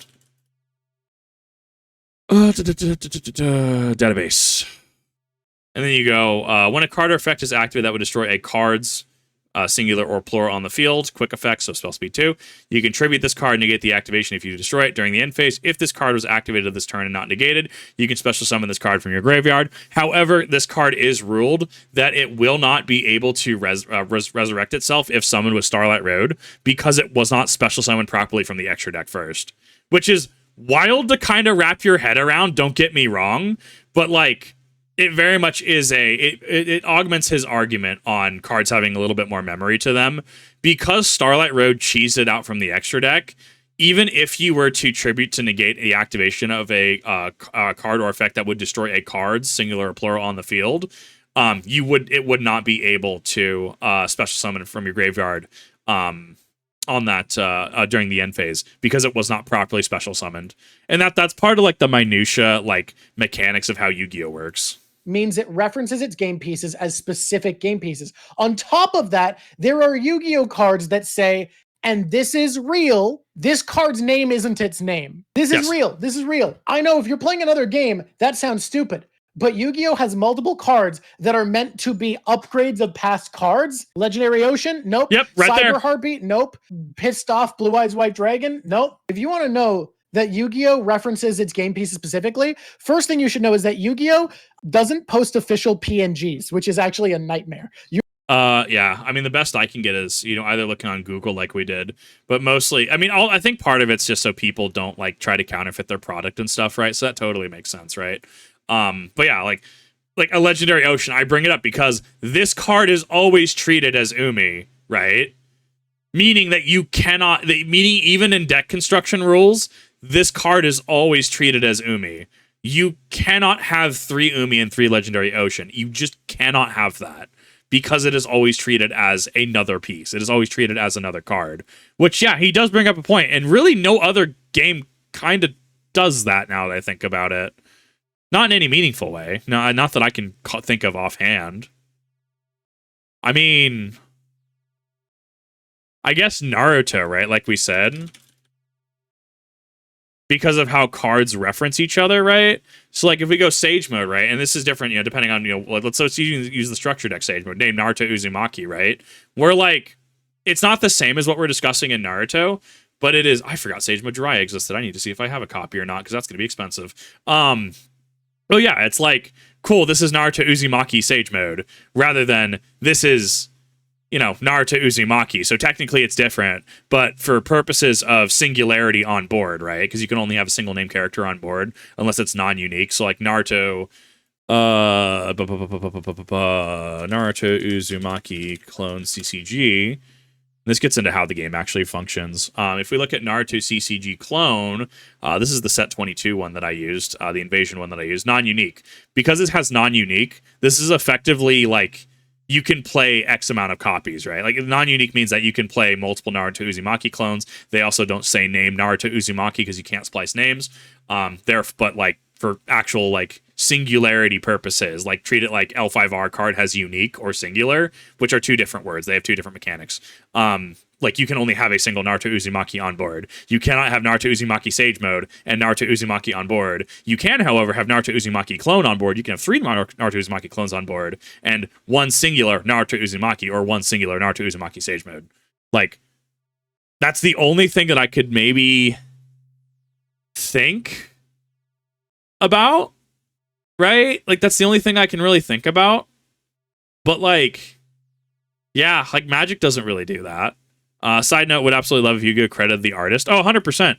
So if we look at like a Legendary Ocean, like we've talked about, so the bottom left of this card, and we talked about this in the TGS anime reaction recently, the bottom left of, that's actually a bad opportunity. Mirror Jade Dragon. Let's pull up a Mirror Jade copy. That's small. Cool, that'll work well enough. It's blurry, but that's what I got to work with. So if you look at Mirror Jade, like, so it has attack 3,000, defense 2,500, above the serial number and first edition on the bottom left of the card, go up one. I think that blank space could absolutely be a place to put artist credit. Honestly, I don't think it would cost that much more. I think that crediting the artist would be a seen as a very good thing. You have to get scans of everything. Look at this. Look at this shit. This is always insane. Harpulating. This is wild. If you play another card game, you look at this and it's fucking crazy. Nonsense. Nonsense. I know Yu-Gi-Oh players don't find this nonsense, but Yu-Gi-Oh, right, just does that. It just does it. That's an effect. Yes, an effect is my name is different. Yep, I am aware. I am aware of the legendary. But that's not even an effect, though. That's an inherent trait, much like Summon Skull is, right? This card is always treated as an Archfiend card, because it's still a normal monster, right? And this is honestly clarification, errata, because it was supposed to be an Archfiend at the beginning, kind of like how Frog the Jam is not actually a frog card. That's just like a localization thing. But as far as I read that specifically is a trait. Now, if we look at something like Hero Mudball Man, that I think is an effect though, which is kind of wild to think about. So the requirement of must be fusion summoned and cannot be fusion summoned in other ways is actually an effect. So, I mean, that also doesn't have parentheses. This has parentheses and is in italics, so it's always treated as an Archfiend card. That is an inherent trait to the card, and to my understanding, cannot be negated. This can be negated, and it does count as an effect monster. It's a fusion monster, right? But fusion effect, right? The cannot be fusion summoned by other ways is the effect, which is just wild. Man, I love game design. Ocean. For people who don't know, they made an upgraded Umi called Legendary Ocean, whose rules texts say, my name is always treated as Umi, so that it works with Umi support. Umi means ocean. Yeah. But then they made another card that I don't know about Lorcana. I know Lorcana is its own thing. They made another card, right? They made a So interesting. It might just be because of the age of the printing, but I pulled up just out of curiosity. Umi's trait is not italics. So I would very much like to know if we have any Yu-Gi-Oh judges in chat or the comment section, or someone who is far more familiar with PSET, far more familiar with it than I am. Why is Summon Skull treated? Why is Summon Skull italics, but a Legendary Ocean not italics? Right? Both are in parentheses, so this tells me it's a trait. But why is Summon Skull italics versus a Legendary Ocean in what I assume is more modern printings? Why is that not in italics? Why is that standard? I think I would very much like to know if there's a rule clarification on that, or if that's just, they just didn't make it italics. Because to me, that would say italic trait would be inherent and cannot be negated. But can you negate? Let me see offhand. Can you negate a Legendary Ocean trait? Versus Spell Counselor is still treated as Umi while negated. So that does this. I'm pulling this off of Reddit, Yu-Gi-Oh! Yu-Gi-Oh! 101 off 2 years ago on Reddit, right? So if the trait can't be negated, so what's the difference? If they both can't be negated, why is one italics and one not italics? Yeah, I need to look into that more. Another card called Deep Sea Warrior that can search for Legendary Ocean, and they had to errata it because Legendary Ocean's name is never Legendary Ocean. Are we ready for what this spells out? The meta narrative of Yu-Gi-Oh! Is games, because there's one other thing that's special about Yu-Gi-Oh! Yu-Gi-Oh! Has cards with cards, and it's got a fuck of a lot of them. Yeah, it does. There are so many goddamn cards in this godforsaken game that for some reason draw cards on them. Now, you might say, that's kind of cute, but I want you to think about it. From what I've seen of the other games, they all do this. You also have the Kaiba Man of Legend, which is just Kaiba Man holding 3 blue eyes white dragons with a blue eyes in the background. This game is so referential to itself, it's not even funny. To an incredibly, you're right. Destiny draw trade-in to some extent, but it's rare. No. Yu-Gi-Oh cards exist on Yu-Gi-Oh cards all the time. Yeah, exactly. It is a pretty regular thing for there to just be cards on these cards. That is what brings me to my realization of the right, exactly. Destiny draw. Discard 1 Destiny Hero card to draw 2 cards. Literally Aster Phoenix. just drawing 2 cards, right? Like, with a card going in the graveyard. Like, it literally shows you what the card does. It not only tells you what the card does, RTFC, it shows you what the card does, too. The thing that makes Yu-Gi-Oh! As awesome as it is, and as unique as it is in the gaming market, it is that Yu-Gi-Oh! Is fundamentally not a game about Pokemon or about a warrior clashing. Did you guys know, Yu-Gi-Oh! Players might not know this, did you guys know that other game companies, other TCGs, try really hard to have effects, and this is crazy, that feel relevant to the art and name of the monster? Oh, no, absolutely not. No, absolutely. Companies try this all the time, right? So when we talk about things like L5R, like the cards did what they said they did, right? So we just saw Destiny Draw, right? And now Destiny Draw is exactly what the card is supposed to do, right? We go to L5R. What does Steel on Steel do? What does this do? One of your personalities issues an unrefusable challenge to an opposing personality, right? That's actually older wording. Let me find a more updated copy of that. I was looking for the Emperor Edition one specifically. But that had different meaning back in the day.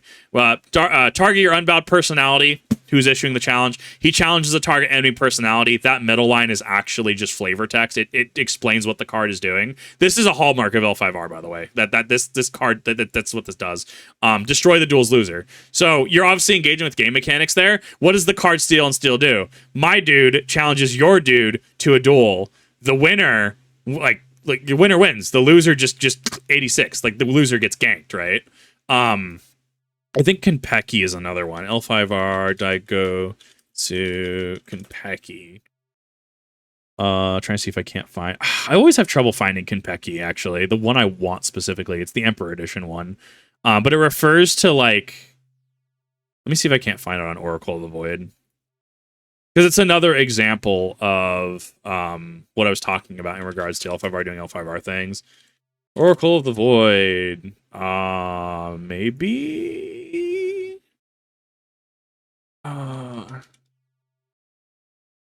It's been a while since I've had to use Oracle.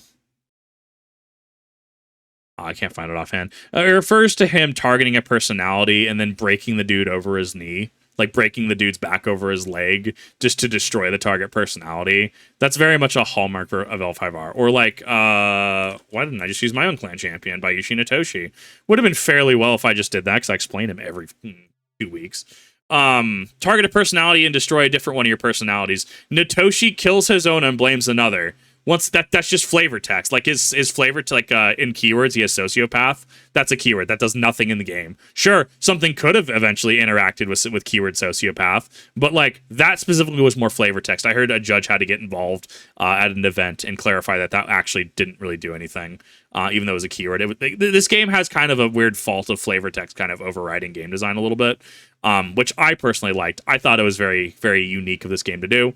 But yeah, like target one of your personalities, or sorry, target a personality, any personality, and a different one of your personalities, right? So you would run this with like, oh god, what is it called? Bayushi Irezu? I don't know why my local playgroup called him the Bosnian Nightmare, but that's the nickname he settled upon. I'd have to ask him. I'll have to ask Cat Scout Buddy next time I see him. Anyways, like, so you would, target your opponent's, I don't know, most honorable Crane clan, right? So you would target him, target another one of your own personalities, your Bayushi Irezu, which was free because clan discount, you got him for 0, 2 gold less, right? Dude just sat there and, like, cool, is just a chump body that Bayushi Natoshi could blame, right? You dishonor the target, and then his controller loses 3 honor, right? Like, the card does what you expect it to, right? Cards like, and this is the last one I use from L5R specifically, L5R, Laws, Strength, and Improper Papers. Improper Papers. We're not going to talk about how I clearly just misspelled that. I can't even find a good scan of that. Gross. I literally can't spell today. That is gross. I can't find a good image of it. But the Law of Strength was effectively a strategy that said that your person... I literally can't find scans for either of these. Law of Strength was a strategy that effectively said you must go home. If you don't go home, you're destroyed, right? because legally I need you to leave the premises. If you don't leave the premises, we're going to gank you. But then you could chain improper papers to that. Reaction improper papers, personality cannot be sent home. Personality clearly just doesn't have his paperwork he needs to do, right? He doesn't have his like passport, right? Dude literally can't go home, so thus he's stuck and then ends up getting ganked, right? And that's the interaction there. RTFC at its finest, right? Naruto has some interesting interactions like Susanoo, very much fit with what it does in the anime, right? Or the manga as well. You couldn't actually lose the game due to battle rewards, which is actually super interesting. Things like the world cards kind of made sense, kind of interplaying into the element of choice, you know, each of the elements plus void. You know, but like, yeah, no, so coming from L5R and even coming from Yu-Gi-Oh, looking at games like other games, like, yeah, it makes sense that games do struggle with things like this, right? Card destruction. It's a funny, grotesque hand throwing a bunch of cards away, right? Discard your hand, right? And it's like, and then drop whatever it was. But like, the card does what you think it does, right? And the card showcases what you're doing. The card also tells you what it does. RTFC, it all interacts together very, very well. Where if you go to Magic the Gathering, something like Mycosynth Lattice. And the one that's banned in Modern, right? Mycosynth, all permanents are artifacts in addition to other types. All cards that aren't in play, spells and permanents are colorless. Players may spend mana as though cool. Card says what it does, right? But why is that a thing, right? You see the confusion that we run into. Why does Mycosynth Lattice work the way it does, right? When something like Flicker Wisp, yeah, it just seems to like, you know, Zelda Wallmaster, you know, just kind of disappear and, you know, reappear, right? But like, why does Mycosynth Lattice do what it does, right? Why does Treasure Cruise do what it does? I think Treasure Cruise actually makes a little bit more sense when I think about it, right? Birthing Pod as well, a card that kind of makes sense, right? Jumbo Cactar makes sense, right? But things like Mycosynth Lattice, I kind of just sit there and go like, but why do you do what you do, right? Why is this a thing? And I feel like there are interactions like that in Yu-Gi-Oh as well. I think maybe we could do like old school monster like Fiber Jar, right? Why does Fiber Jar do what it does? Flip, both players unite the respect. Oh, this is old wording. Oh god, this is pre-PSCT. Good god. Both players unite their respective cards on the field, in their hands and in their graveyards with their respective decks, and shuffle them, and then they draw 5, right? But you can also like metagame, oh, it's just Fiber Jar is a different, you know, take on Morphing Jar and Cyber Jar, right? Like there's a whole like jar line of cards, so you can kind of like intuit what it does, right? It kind of makes sense. So yeah, coming back to what he said, no, I absolutely believe it. I do absolutely believe that other games do struggle to kind of unite concepts like this. Like Emrakul makes sense. Emrakul the Aeon's Torn. Emrakul the Aeon's Torn just does Emrakul things, right? But things like we said, Mycosynth Lattice, why does it do what it does? I don't know. I can't tell you at a glance. You might think that's wild, but for the most part, the cards that Garrosh Hellscream has in his deck have an effect that feels relevant to its text. Okay? Now, this is crazy. A lot of the time, that's the case in One Piece. Pokemon actually also tries this. Magic the Gathering has been known to. What I find enchanting about Yu-Gi-Oh! Is that a ton of the cards in Yu-Gi-Oh! Have effects that feel entirely agnostic, 100% agnostic to what the card metatextually is. I'll give you an example. Robin Goblin. Antithetical. I might mean something. No, I mean agnostic. It's not antithetical. Antithetical would be it avoids it. It's agnostic. It kind of thinks there's a suggestion of something. There's a few examples of Yu-Gi-Oh! Agnostic definition, according to Oxford, person who believes that nothing is known or can be known of the existence of nature. It's not that one. Person who has uncertain or non-committed attitude towards something. Believe, once again, religious connotation there. What did he say? Cards. No, I mean agnostic. Agnostic to what the card metatextually is. I'll give you an example. Have effects that feel entirely agnostic, 100% agnostic to what the card metatextually is. I want to hear an explanation on this because, like, when I hear agnostic, I'm kind of just thinking apathetic. So I'm kind of running into an issue with that there, but I'm going to let him explain this. Give you an example. Robin Goblin. Antithetical. I might mean something. No, I mean agnostic. It's not antithetical. Antithetical would be it avoids it. It's agnostic. It kind of thinks there's a suggestion of something. There's a few examples of Yu-Gi-Oh cards that feel like they match. Guys, this isn't a monster. Robin Goblin is a trap. I don't know if you know this. Most games, goblins wouldn't be a trap or a spell. They'd be a creature. Each time a monster you control inflicts battle damage your opponent discards a random card. Cool. So it's not a goblin because it's not a guy. I mean, Robin Goblin in this specific example kind of feels like an action being done, right? Like, oh, there is this goblin that just chooses to do this thing, right? Or like invocation, right? Or polymerization, right? Fusion cards. You are engaging in the act of polymerization or invocation, right? Like, that's how I kind of justify those. Full salvo, right? Being a trap card. Infinite impermanence, right? It feels like there's an action of doing something. So, I mean, this one isn't necessarily like I get what he's coming from with most games. Yeah, they'd be like, you know, and we do have like Goblin Attack Force and stuff, right? Like we do have goblins being monsters in Yu-Gi-Oh! Yeah, agnostic is uncertain. I think I know what he's trying to come across as now. Robbing would imply stealing, and it's more discarding. It like only at the most basic level has any indication of what it's supposed to do. But that's because of the rhythm that Yu-Gi-Oh! Has. How does Yu-Gi-Oh! Play? Do other card games have narratives via their card art? We've talked about L5R a bunch. Yushika Chico. By Yushika Chico, specifically this art we've talked about, which has interesting quote-unquote kanji on it. I think this is Kachiko at one point during her development. We talk about in L5R, we do have, what is it called? Oh, I don't remember what it's called. We're going to use the one I didn't want to do. We're going to use the Walls of Otosan Uchi, though, as one.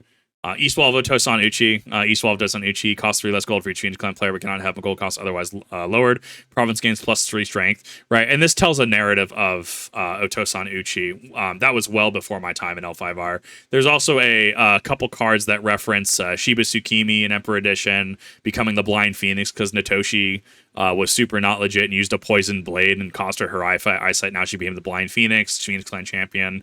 There's a card with Doji Makoto, Bayushi Natoshi, and a couple of courtiers from each clan, and it was supposed to be like this marriage proposal kind of thing, right? Yeah, like we see this in L5R a lot, but even in narrative focused games, if we go to like Naruto CCG, and I think that this would be a good example of agnostic design, right? So the Warhawk is one of the best fire missions ever printed in the game. I know the text is small, but you literally put this mission into play turn 3 for 1 hand cost. So you take a fire card in your hand and put it to your chakra area as cost to play this. Give your opponent 2 battle rewards, and then give your opponent 4 cards. Give your opponent 2 battle rewards, which is 10 battle rewards is win con. 10 battle rewards. You take 10 from your opponent, you win. So you're effectively dealing, you effectively take 1,600 damage to draw 4 cards, is how I would word that in Yu-Gi-Oh, right? One of the most disgusting missions ever printed in Naruto CCG. But, like, it's kind of referencing Donzo, honestly, just doing kind of Donzo things, right? They are so useless, right, is the flavor text that it says. This is, I think, what he kind of means in terms of agnostic, where, like, yeah, it's kind of referencing a thing, but, like, I mean, it does show story progression and stuff, right? The missions specifically, some of the jutsus as well. What is this? Harm enemy team doesn't know. Oh my god, bro. These memes are actually great. I'm going to go back later and look at actual Naruto CCG memes. That's actually funny. And then you have something like, I mean, obviously you have things like CCG Rasen Shuriken, right? Of course, it's not going to show up the actual card when I need it. Can I spell today, please? You'll have things like Rasen Shuriken, right? And I guess you can kind of, because it's kind of like the action, right? This was old Rasen Shuriken, and then we got a new Rasen Shuriken. Well, we had a couple new Rasen Shuriken. I was looking for the set 24 one specifically. The one that just wipes a team, which is disgusting, especially when you mastery that with Sage mode. Yeah, this one. It's disgusting, right? You effectively are paying 4 Lightning Chakra, 4 of anything if you're using Sage mode, because Sage mode has Zenjutsu, and converted mana costs everything, all Jutsu specific costs into generic. Which is disgusting, and it's just like target a team, and it's just like kill team. It's disgusting. So you can kind of see, even though it's the same action, right? You have, Wind Style, Rasen Shuriken, the original, and then you can see it get an upgraded version, and then it gets another version after that. And this kind of this is more along the lines of like spell cards or like sorceries and instants and magic, right? Because they're these are jutsu, right? They're specifically actions. But those are the ones I can think of offhand. L5R consistently. We'll talk about, the scrolls, Fu Lang, the Shadowlands Taint. You'll specifically get cards. Actually, Coils of Madness, actually. So you saw Natoshi, right? L5R, Bayushi, Natoshi. So we have Natoshi, right, as he was in base Emperor Edition, and then we had him in Coils of Madness when he was driven mad by Panku, the Dragon of Madness, right? And he literally gains... Well, he keeps keyword Sociopath, but he gains keyword Fallen, which showcases that he is underneath Panku's influence, right? And then we get into Ivory Edition, which was the last edition of the game. He obviously, because he's no longer driven insane by Panku, he loses Fallen keyword. He does gain experience too. He technically gains experience 1 in here. Experience just showcases that it's based on an existing personality. But yeah, we do see progression. So we go from Bayushi Natoshi to Fallen Bayushi Natoshi to Bayushi Natoshi, the Poison Mask, who is very much more politically focused in this one, even though he still has like ninja keyword because he is a ninja and a samurai.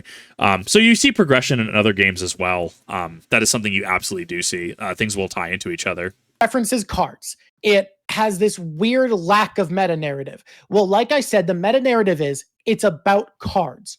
Cards are the resources. When people talk about Yu-Gi-Oh archetypes they like, they don't talk about what it is so much, right? They define. I'm also weird because I talk about why I love you, Bell, constantly. Talk about what the cards do, and this is the important part, how they move. I didn't get this. For the longest time, I thought Yu-Gi-Oh players were crazy. But I actually think this is so cool. This is so awesome. The way that Yu-Gi-Oh moves is the way that players interact with it and talk about it. Sure. You've probably heard the complaints that Yu-Gi-Oh only lasts 2 turns, and I had them 2 to 3 turns. That's how long it can. Yeah, especially in like tier 0 formats, or especially when there's a big FTK around. We've talked about it. The way Yu-Gi-Oh is played, you will, as a first turn player, you will build up your board, and then, like I as a Yubel player will have my Varudris. My end goal is going to be like a Varudris, a Phantom of Yubel, maybe Blue Dog to try and take something that you have, Appaloosa if it's in format right. Like, you have your board that you end on. Can your opponent play through that board? Yes, no. If your opponent can play through that board, grats. Now you got to go build up resources and try to play the game, right? Try to do something, right? Or if your opponent can't out your turn 1 board, they kind of just fold. Like, they still can play out of it, don't get me wrong, right? But like, that really much is Yu-Gi-Oh! It almost feels like the inverse, because in Magic you have to build up your board, right? In Naruto you had to build up your board, right? L5R you had to build up your board, right? Especially from your stronghold, buying your holdings and stuff like that. Yu-Gi-Oh! You kind of go right out the gate, and this is my end game. Like, this is my end board, right? Can you crack this? Yes, no, right? And then you kind of like work backwards, so to speak, in comparison. And that's not me go, you go. That's me go, you go, game's over. Right? That's 2 turns. But so much happens in that. So many decision points. Yeah. So many movements. Because unlike these other games, Yu-Gi-Oh starts with all of your resources loaded. You can do anything. You can destroy your opponent's board incredibly easily. You can summon 13 monsters in a row incredibly easily. Top deck the Raigeki. Can punish you for those things incredibly easily. I know this all sounds insane, because it is. If you're a Yu-Gi-Oh player, it feels like nonsense. But from having watched some high-level Yu-Gi-Oh play now, and from having watched a lot of content by experts in the game, it really is that movement that's so fascinating.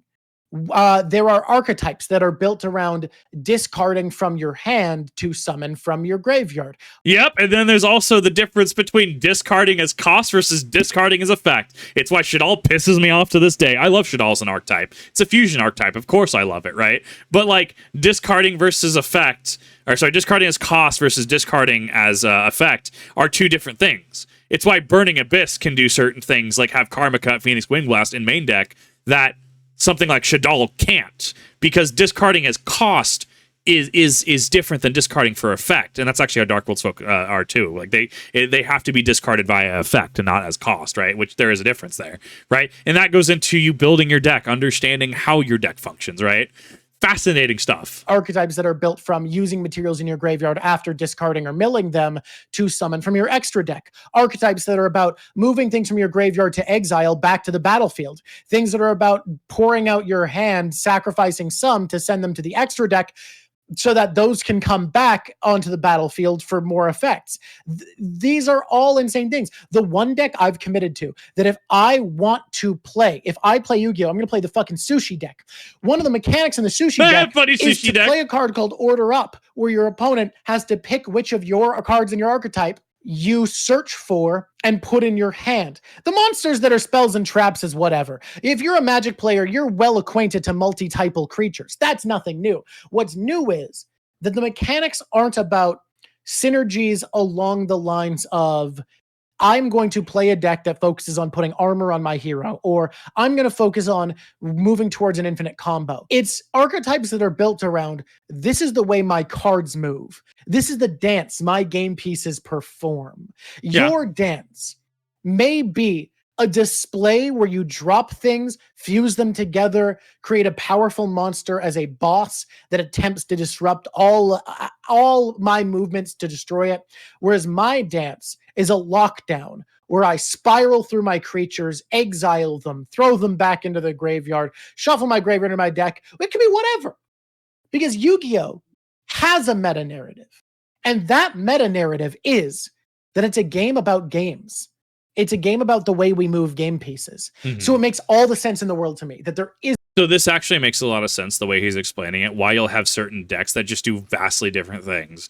He's correct. Why certain decks will discard and deal with that. Why certain decks will fuse. Why certain decks will like synchro, right? And absolutely, right?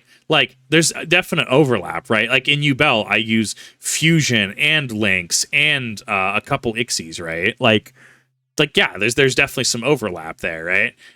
There's some things that are just strictly link decks. There's some things that are gonna be strictly Ixie decks, right? Although I mean, links are just they're a mainstay in the game. Let's put it that way. Yeah, like, and each deck has a story to tell as well, right? I mean, yeah, sure, like the lore, right? Tell me the lore, Vadi. But like, think like Invoked, right? Invoked, you're dropping an invocation to fuse Alistair with a specific element to create a specific monster, right? So if using it with light, you're going to get Invoked Mechaba, right? Which has an Omni Negate depending on what card type you have in your hand, monster, spell, or trap, right?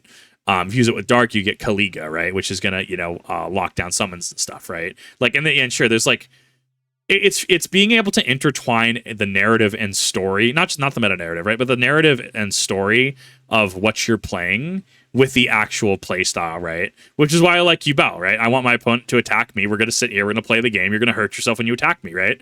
Grats. That's all I want. It's funny. It's great. So being able to weave those in is something that other games try very hard to do. But sometimes they're just a hit or a miss. And that's also why you'll get varying art styles, right? Like, what is it? Cupsy Yummy, the Yummy archetype is a new thing, right? As of, reacting to this 2025, right?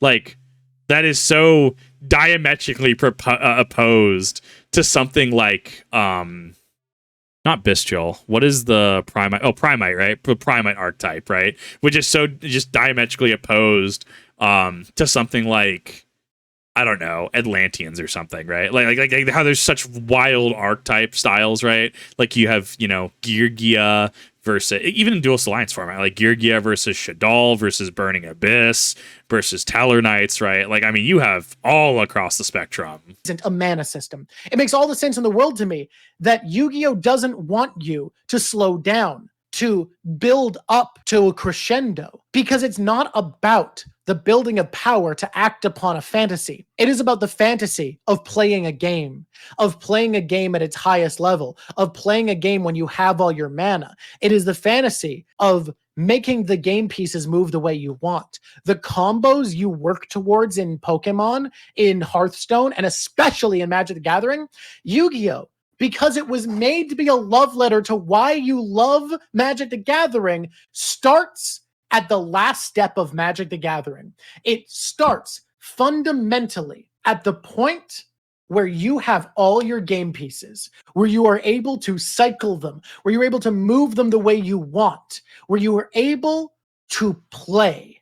The meta narrative of Yu-Gi-Oh! Is playing the goddamn game. Weird. I fucking love this. I love this. I've been thinking about Yu-Gi-Oh! As this fascinating SCP abomination of game design that breaks all the rules and somehow still functions. Look at people listing their silly archetypes right now. I think all of— I love his chat. I play a deck of lesbian trap fiends that live in Labyrinth Castle, and my immediate thought is Nova Alchemy. Labyrinth is truly a cognito hazard. Those sound so funny, and I think that's fucking incredible. I think it's radical to have a game that is about how fun it is to play games. A game where the game pieces and archetypes are just about how they move and how they dance. It's wonderful. And I didn't get it. I, for so long, complained, why would I play a game where I only have 2 turns? No. It has to only have 2 turns because it's about that last step. Think about how many game actions you take in the last round of a tense match of Magic the Gathering. That's what it's going for. I mean, if I remember correctly, I mean, like, the first 2 turns go by pretty quickly. Turn 3 is when I'll start seeing, like, something like Teferi or Death Shadow start going off. But, I mean, to be fair to Death Shadow, right? I mean, they kind of operate in a very interesting way, right? I don't know. By turn 3, if I don't have Tron, I honestly just scoop. Not because I'm, like, tilted or frustrated. It's like, no, I'm just going to give you the game. Like, you're not going to be playing a game at that point. You're going to be playing on a suboptimal strategy that is playing catch-up the entire game. Let's just scoop and go next game, right? And then people, counter with, but that's, very detrimental to the game state. That takes away from people wanting to play the game. And I'm like, I mean, we play games for different reasons, right? If I'm going to play Magic the Gathering, I am playing an optimal game. I will be playing Tron to the best of my ability. And if I don't have it on turn 3, I don't want to play it. If I'm going to play a game casually, I'm going to play Yu-Gi-Oh! Like, again, that is my relationship with Magic the Gathering. If I play Magic, I will be playing Magic optimally. I will be playing at the highest level I physically can and playing with people who are really far better than I am and have far more experience than I am to fast track that experience to getting better. I don't have an interest in playing Magic the Gathering casually, if I'm being completely honest. But that's my own bias. That is my own preference, right? Yu-Gi-Oh! And I had to do this when I tried to teach Yu-Gi-Oh! Recently. I played Yu-Bell so suboptimally, it wasn't even funny. I didn't even go into the extra deck turn 1, right? Like, they attacked with how I was telling them how Sky Striker worked. And I dropped, like, Spirit of Yubel to negate the attack. That was about the most of what I did, right? And then told them this is what you need to do. You need to afterburner this. You afterburner the Spirit. Because it can't be destroyed by battle, right? But by effects, I had to make sure to read those. And then you're going to use the second effect on Afterburner to be able to destroy the Nightmare Pain in the back row, right? Like being able to play effectively both sides and deconstruct what I'm doing, right? Like I'll play Yubel suboptimal if someone's learning the game. I don't care. It teaches them about mechanics. It teaches them about gore. I'll throw Gores in, bro. I will throw 3 copies of Gores in to make sure people know how to fight against Gores. Because people are getting way too complacent. People ain't playing around Gores anymore. And I feel like that's a wild thing. Can you imagine like a 14,000 attack point Nibiru swinging in and then you just Gores them because somehow you survive or whatever? Disgusting. It wants every single game to start off feeling like that tense back and forth of when you have all your resources lined up in a close game of Magic. Because that's what it was. I've never had that, to be fair, even when I've played, because either Teferi or Death Shadow just kind of beats me down, right? Just not a fan personally. Yeah, if you can see the game will not be finished in time or we'll lose anyways, why not just go 2 or 3? Yeah. Do I have Tron by turn 3? Yes, no, scoop. Okay, let's go next game because time. Built for. It was built to celebrate why Magic rocks. And it does that. I think the baseline of Yu-Gi-Oh! is what the goal of Magic feels like. And that doesn't mean it's for me, but that does mean it's for a lot of people. Right. And I think that's really fucking rad. Yu-Gi-Oh players, I want to know, Yu-Gi-Oh players, do you feel as though I've done a good job at explaining why your game is awesome? And yes, 100%. I also do appreciate the disclosure of just like, hey, it's not your game, but like, oh, just looking at his chat. Oh, a lot of lesbians in his chat, and I'm loving it. Sorry. No, he's done a good job in explaining it. His disclosure of like, yeah, no, hey, this is why it's good, not my game specifically. It's why, like, man, I hate Commander format, but if you enjoy Commander format, good on you. There's reasons to like it, especially because, yeah, it's 5 formats in a trench coat, but it is 5 formats in a trench coat, and it's very easy for people to get into the game, right? So, like, no, I think that he's done an incredibly good job here. I've absolutely just, or 2 hours in at 35 minutes. Ugh. I have definitely yapped for a long time on this specific one. But honestly, no, I think he did a really good job. I think he went over a lot of stuff. He definitely brought up things that I personally hadn't thought of before. Certain things, yeah, well, I guess were reinforced, but like, no, this was a good back and forth. This is how discourse is supposed to work, right? This is how you're supposed to have that back and forth, even if you can disagree on the conclusion, right? Like, I'm sure he could tell me, 20 different reasons to play Commander, or even if I was playing Modern, just to have, fun in a casual Modern environment. Absolutely. I'm sure he could do that. It's still not the form. It's still not the game for me. If I have to play Magic, it will be with the understanding that I will be playing a very high level game. Not that I'm a high level, a pro tour Magic player by any means. I don't even know if that still exists anymore, like I said earlier. But like, one of those that is my goal for Magic. I would be playing an optimal game. I would be playing to play a high powered game state. I don't want to play a casual game. It isn't fulfilling for me. Even going back to the example where we're kitchen tabling and I'm dropping, ensnaring bridge and Trinisphere on table and people just can't keep up. It's just not fulfilling for me in the same way that Yu-Gi-Oh is, where you have access to a lot more. But that's my own personal bias, right?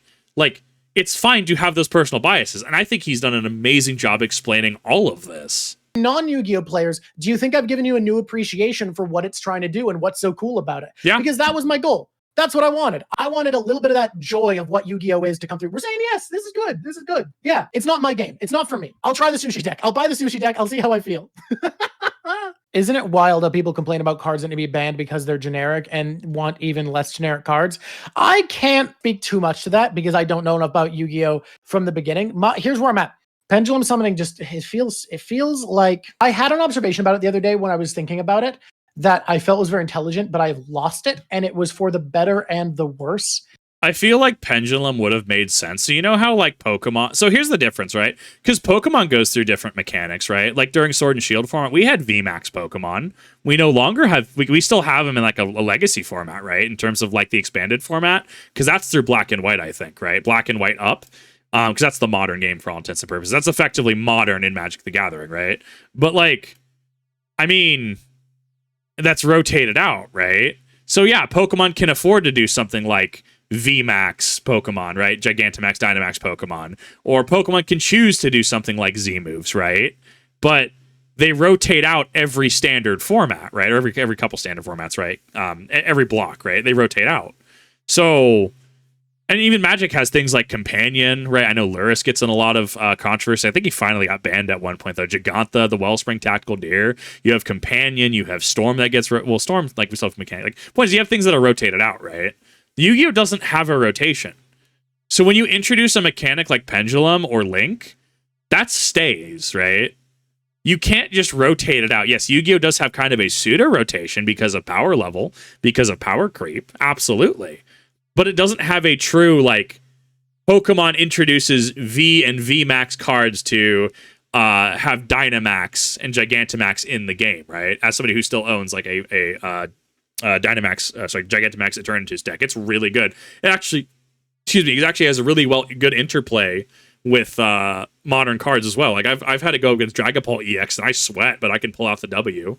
Power levels, so that shows the power level still maintains pretty consistent, but like they can rotate out mechanics so that way it doesn't become a problem later. Yu-Gi-Oh doesn't have that, which is why Genesis was interesting because I think it ousted both Pendulum and Link summoning, which I think is going to be interesting going into a format like that. And that's why you see the popularity of certain formats that omit certain things entirely, right?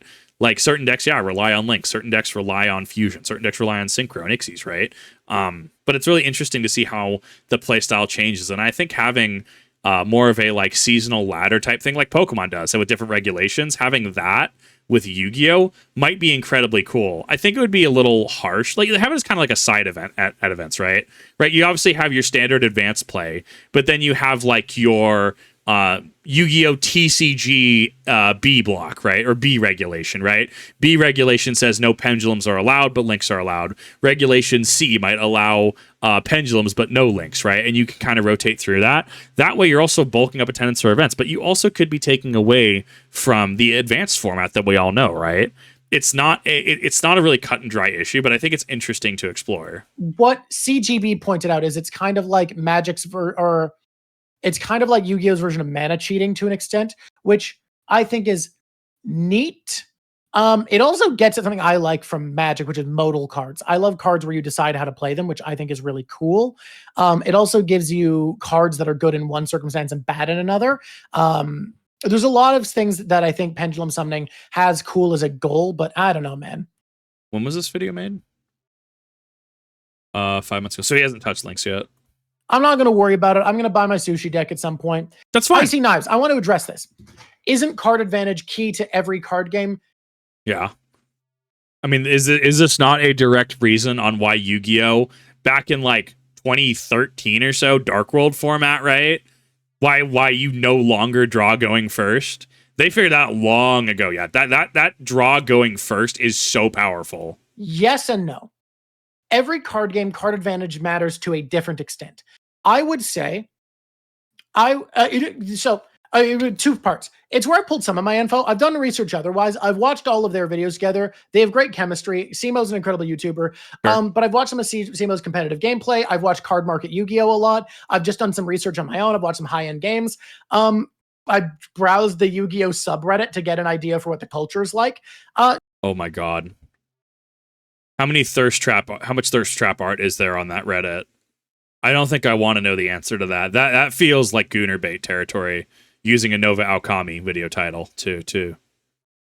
Oh, yeah, that's going to be an interesting one. So it's not just there. That's probably hour-wise who I've watched the most of to get this information and make my observations from. But not just that. I honestly think he's done enough research, though. Like, sure, you could say, well, you haven't watched Team Samurai X1, right? You haven't watched Sam. You haven't watched insert whatever Yugituber here, Kali Effect, right?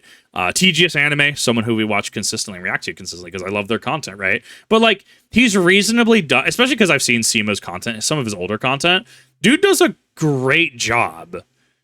Like, dude does an amazing job. Like, he at least looked into it before providing an opinion. That's already upper end of the bell curve. Anyways, card advantage is important to every card game, yes, but the amount that it matters is incredibly different game to game. I would say card advantage matters far, far the fuck less in Pokemon. Why is that? Well, that's because you literally have Professor, which says like discard your hand even if it's 0 and draw 7 cards. Because drawing cards means jack in Pokemon, honestly. Like, you could not have a Professor's research in Yu-Gi-Oh! No way. Because cards that say dump your hand, draw 7 yep. are a staple of Pokemon. Yep. Pokemon lets you churn through cards on the regular. Pokemon doesn't care if you draw a fucking card. Pokemon wants you to draw 13 cards by the end of your turn. Pokemon wants you to never not have a card. That is an incredible asset to Pokemon that they don't need to give a shit. But the reason they can give you a mechanic that's based around snowballing in Pokemon instead of rubber banding like in One Piece is because card advantage doesn't matter as much. Now, card advantage in One Piece matters an incredible amount. Why? Well, because you can dump your hands out. You dump your hand out for counters in defense to buff up your board, to keep your guys alive. The fact that you can dump your hand to power up your creatures makes card advantage basically every game of One Piece, and I've only played about 4 or 5 games of One Piece, but every game of One Piece I've played boiled down to card advantage. Someone ran out of cards and they lost. Mm-hmm. And that makes sense. And that's good. And it makes it feel about combat and card advantage. Card advantage. His chat does also point out correctly, Pokemon is a very uninteractive game, which is incredibly true, right? Pokemon doesn't have an Ash Blossom equivalent. Pokemon doesn't really have spell speed to instant speeds, right? Like they don't have much of that. Pokemon is very much like even Dragapult, right? Like I play Dragapult. Like let's say I have a really good turn, right? Let's say I have 2 Dreepy on bench, maybe. What am I having in the active? I don't even remember, dude. Pheasantipity on bench. Dreepy inactive, Dreepy on bench. Pokemon was just knocked out last turn, right? So I lost a prize card, right? Draw a card for turn, Pheasantipity, V, because I think it's a V, right? Or no, it's Pheasantipity EX. Pheasantipity EX, I get to draw my cards, and then I go evolve Dreepy 1 and Dreepy 2 into Dracloak. Recon Directive from Dracloak number 1, look at the top 2 cards, pick 1, add to hand, other bottom of deck. Dracloak number 2, look at top 2 cards of hand, excavate 2 if you're playing Yu-Gi-Oh specifically, right? Pick 1, add to hand, other to bottom of deck. Attach energy for turn, maybe attach something like an item per turn. I mean, like there's things, there's interplay, sure, but like, well, not really, because it really is all about predicting, which is actually really good and really thematic too, considering what we know about like, Pokemon as an anime, right, as a franchise, right, as even the video games, right. Sure, you have certain things that'll interact with each other, right, but mostly it's like, you are firing off a fire blast, and they ended up protecting, or they ended up swapping out their Amoonguss, right, into like a Suicune or something like that, right? And the predictions, you having to read ahead a little bit, like you have all the proverbial cards in your hand to make whatever play you want to, but like you don't necessarily have the Ash Blossoms, you don't have the counter spell, right? There's none of that interaction. Magic the Gathering, yes, it's important. Yes, a card that makes you go down more cards for removal is worse. However, I genuinely think if you think card advantage is everything in Magic, I don't think you know about Yu-Gi-Oh! I genuinely think you don't know that much about Yu-Gi-Oh! If you think card advantage is everything in Magic. I mean, you can have 20 cards in hand. If you don't have things that work together and you don't have a coherent board state, what does it matter? Yes, sure, you have more dudes on board. Yes, awesome, you have more cards in hand. But as it turns out, you're down to like 500 life points because you keep doing plays like pure raise map in like Yu-Gi-Oh, right? It's like pay half your life points if it's the first thing you use in main phase 1. Pay half your life points, search out a 0 attack, 0 defense monster. I run a U-Bell consistently because it's a consistent way to search out some Sardi Lotus or Dark Beckoning Beast, right? Even if I run the odd Chaos Summoning Beast, right? Like it's a way to grab those. And yeah, 8,000 to 4,000 is a big hit, 100%. Now imagine if, that gets negated, or maybe I had to do that again, right? Sure, it's half, so it'll never actually approach 0, right? But it's a very big risk. So yeah, I can have the end board, but if I end my turn on, say, I don't know, for some reason 500 life points, and my opponent Hinatamas me, even though they have 6 cards in hands, I still lose the game. Card advantage is a lot, depending on the game, but it's not everything. In terms of Yu-Gi-Oh, so the reason we had Cards of Sanctity in Yu-Gi-Oh, because like if you look back at Duel Monsters, Card of Sanctity, right? Discard your hand, draw 6 cards, right? Like it's effectively just it's draw until you have 6 cards in hand, right? It's effectively a pseudo Professor's Research, right? Like you're just refilling your hand. And for the era when searching wasn't really a thing, yeah, something like the anime, especially to move the plot forward, having something like Card of Sanctity made sense. In the modern day, when we have things like Sky Striker, Immobilize, Engage in the game, we have so much searching that the draw power is kind of unnecessary, and it's also very powerful. It's why, yeah, Pot of Greed, draw 2 cards, right, is an inherent +1, right? No, sorry. Discard, yeah, so it's a +1, right? Because you discard, so you're replacing the card, and then you're drawing 1 more. But, like, we play worse versions of Pot of Greed. The quote-unquote -8, right? Was it Pot of Extravagance or whatever? No, Extravagance is something different. Extravagance is the extra deck one. Is it Desires? I think it's Desires, right? Where you banish like 10 face down from the top of your deck to draw 2. And some people say it's a -8, although that's not how that works. It's so... We play worse versions of Pot of Greed to get those extra cards, and it changes games. It is so powerful in Yu-Gi-Oh! Because in Yu-Gi-Oh, remember, the only resource is game pieces. That is it. That is the resource of the game.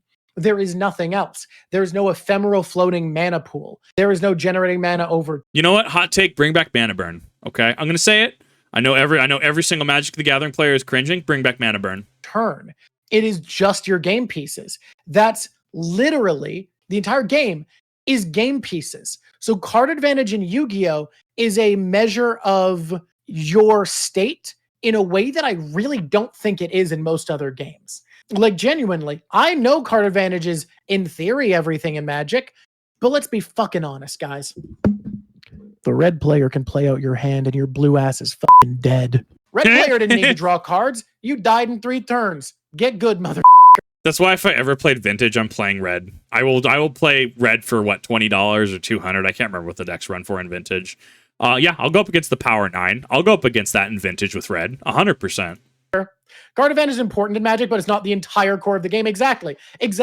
Anyone who's telling me you think card advantage isn't that important in Magic compared to Yu-Gi-Oh? Fuck no. Fuck no, card advantage isn't that important in Magic compared to Yu-Gi-Oh. You're still limited by your mana pool. See, here's the thing: is I can hypothetically, if I pot greeted, right? Let's say I have, I'm playing Yubel, right? And maybe I have a single Dark Beckoning Beast in hand. So I have like Dark Beckoning Beast, like Spirit of Yubel. I don't know. I'd have to test hand it out. Point being, let's say I'm missing Samsara Lotus, right? Pot of Greed, draw 2, replace, and then I pull something like, I don't know, an Ash Blossom and a Samsara Lotus, the piece that I'm missing, right? Sure, certified Yu-Gi-Oh! King of Games moment, right? But it's like, Gratz, you have now enabled my full Wombo combo, right? This fully operational Death Star status.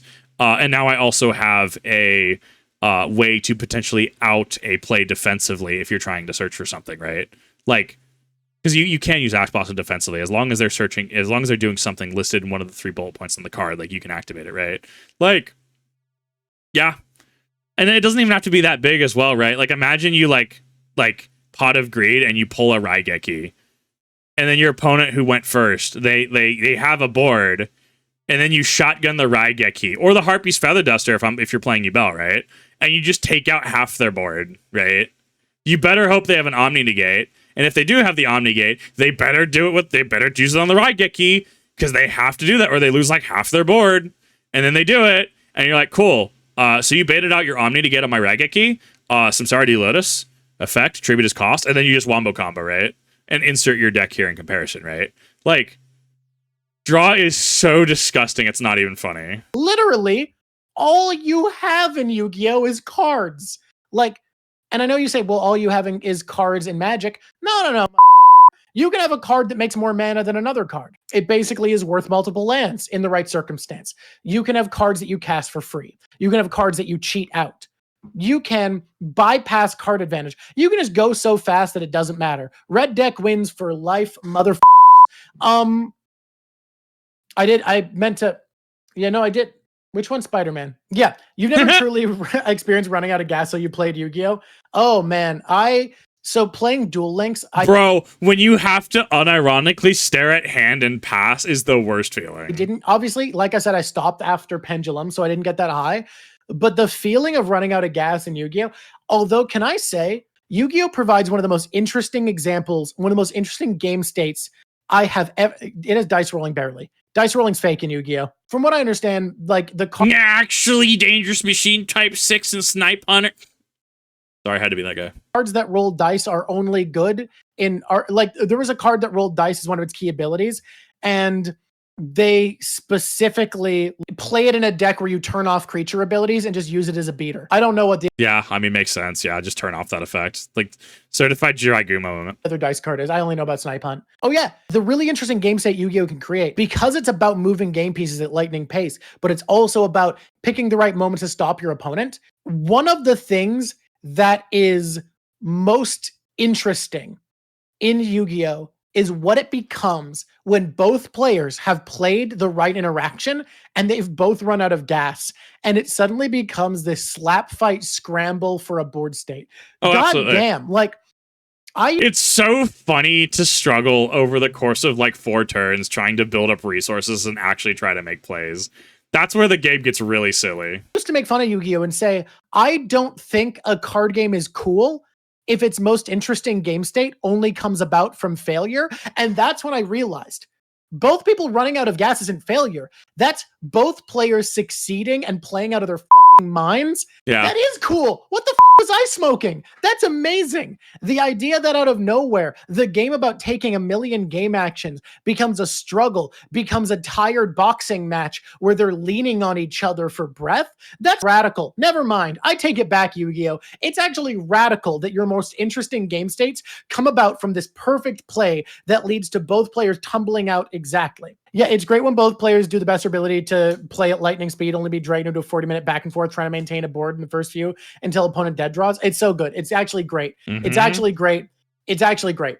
Yu-Gi-Oh! I take it back. You're awesome. Okay. My favorite match has been the Yubel Mirror, where it was 40 minutes of devolving into just cry laughing because we literally can't do anything. Like, yes, I physically have to attack you with what? My Yubel on board? But you also have a Yubel on board, and I have Nightmare Pain, and the card says you must attack me. And so it just devolves into a slap fight. I literally had to, I threw the game at a certain point, because I linked off into something. I was like, just end it, dude. I don't even care. Like, just devolving into a 40-minute... Oh, dude, it was so degenerative. It was amazing. Okay, y'all, thank you for being here. Oh, that was so much fucking fun. I loved this whole combo. It was just great. I hope everyone enjoyed it. If you're watching on YouTube, hey, like and subscribe, buddy. If you like this content, I make content. I'm going to be back. I'm going to be making more stuff, doing more drawings. Normally I draw more, but this is a speech video. You get how it is. Come on, like and subscribe. Tell your friends about it. Or if your mind was changed, or if you feel well represented as a Yu-Gi-Oh fan, let me know in the comments below. And otherwise, until next time, it's been lovely drawking to you. Bye. Fabulous wordplay. I love this. I thought this was great. This is obviously said this is a Patreon submission. So I hadn't actually come across this individual before. Honestly, I thought he did a really good job. I thought he did a good job explaining from the Magic side of things. I thought he did a good job explaining from the Yu-Gi-Oh side of things, bringing his experience with One Piece into there as well. Obviously, I have some interplay with, the Naruto CCG, Legend of the Five Rings, my own Yu-Gi-Oh experience, my own Magic experience, right? So it was a very interesting mishmash of experiences. And honestly, I thought this was really good. I enjoyed this. Thank you everyone for watching. I really do appreciate it. As I said, this is actually why I started limiting recommendations to about 40 minutes, because even 30-40 minutes, I'm looking at, this is a 2 hour and 16-minute video, and something YouTube retention, etc.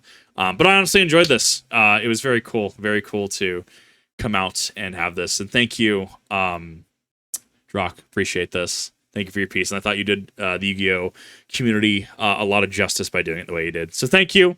Appreciate all of you, and I will see you in the next one.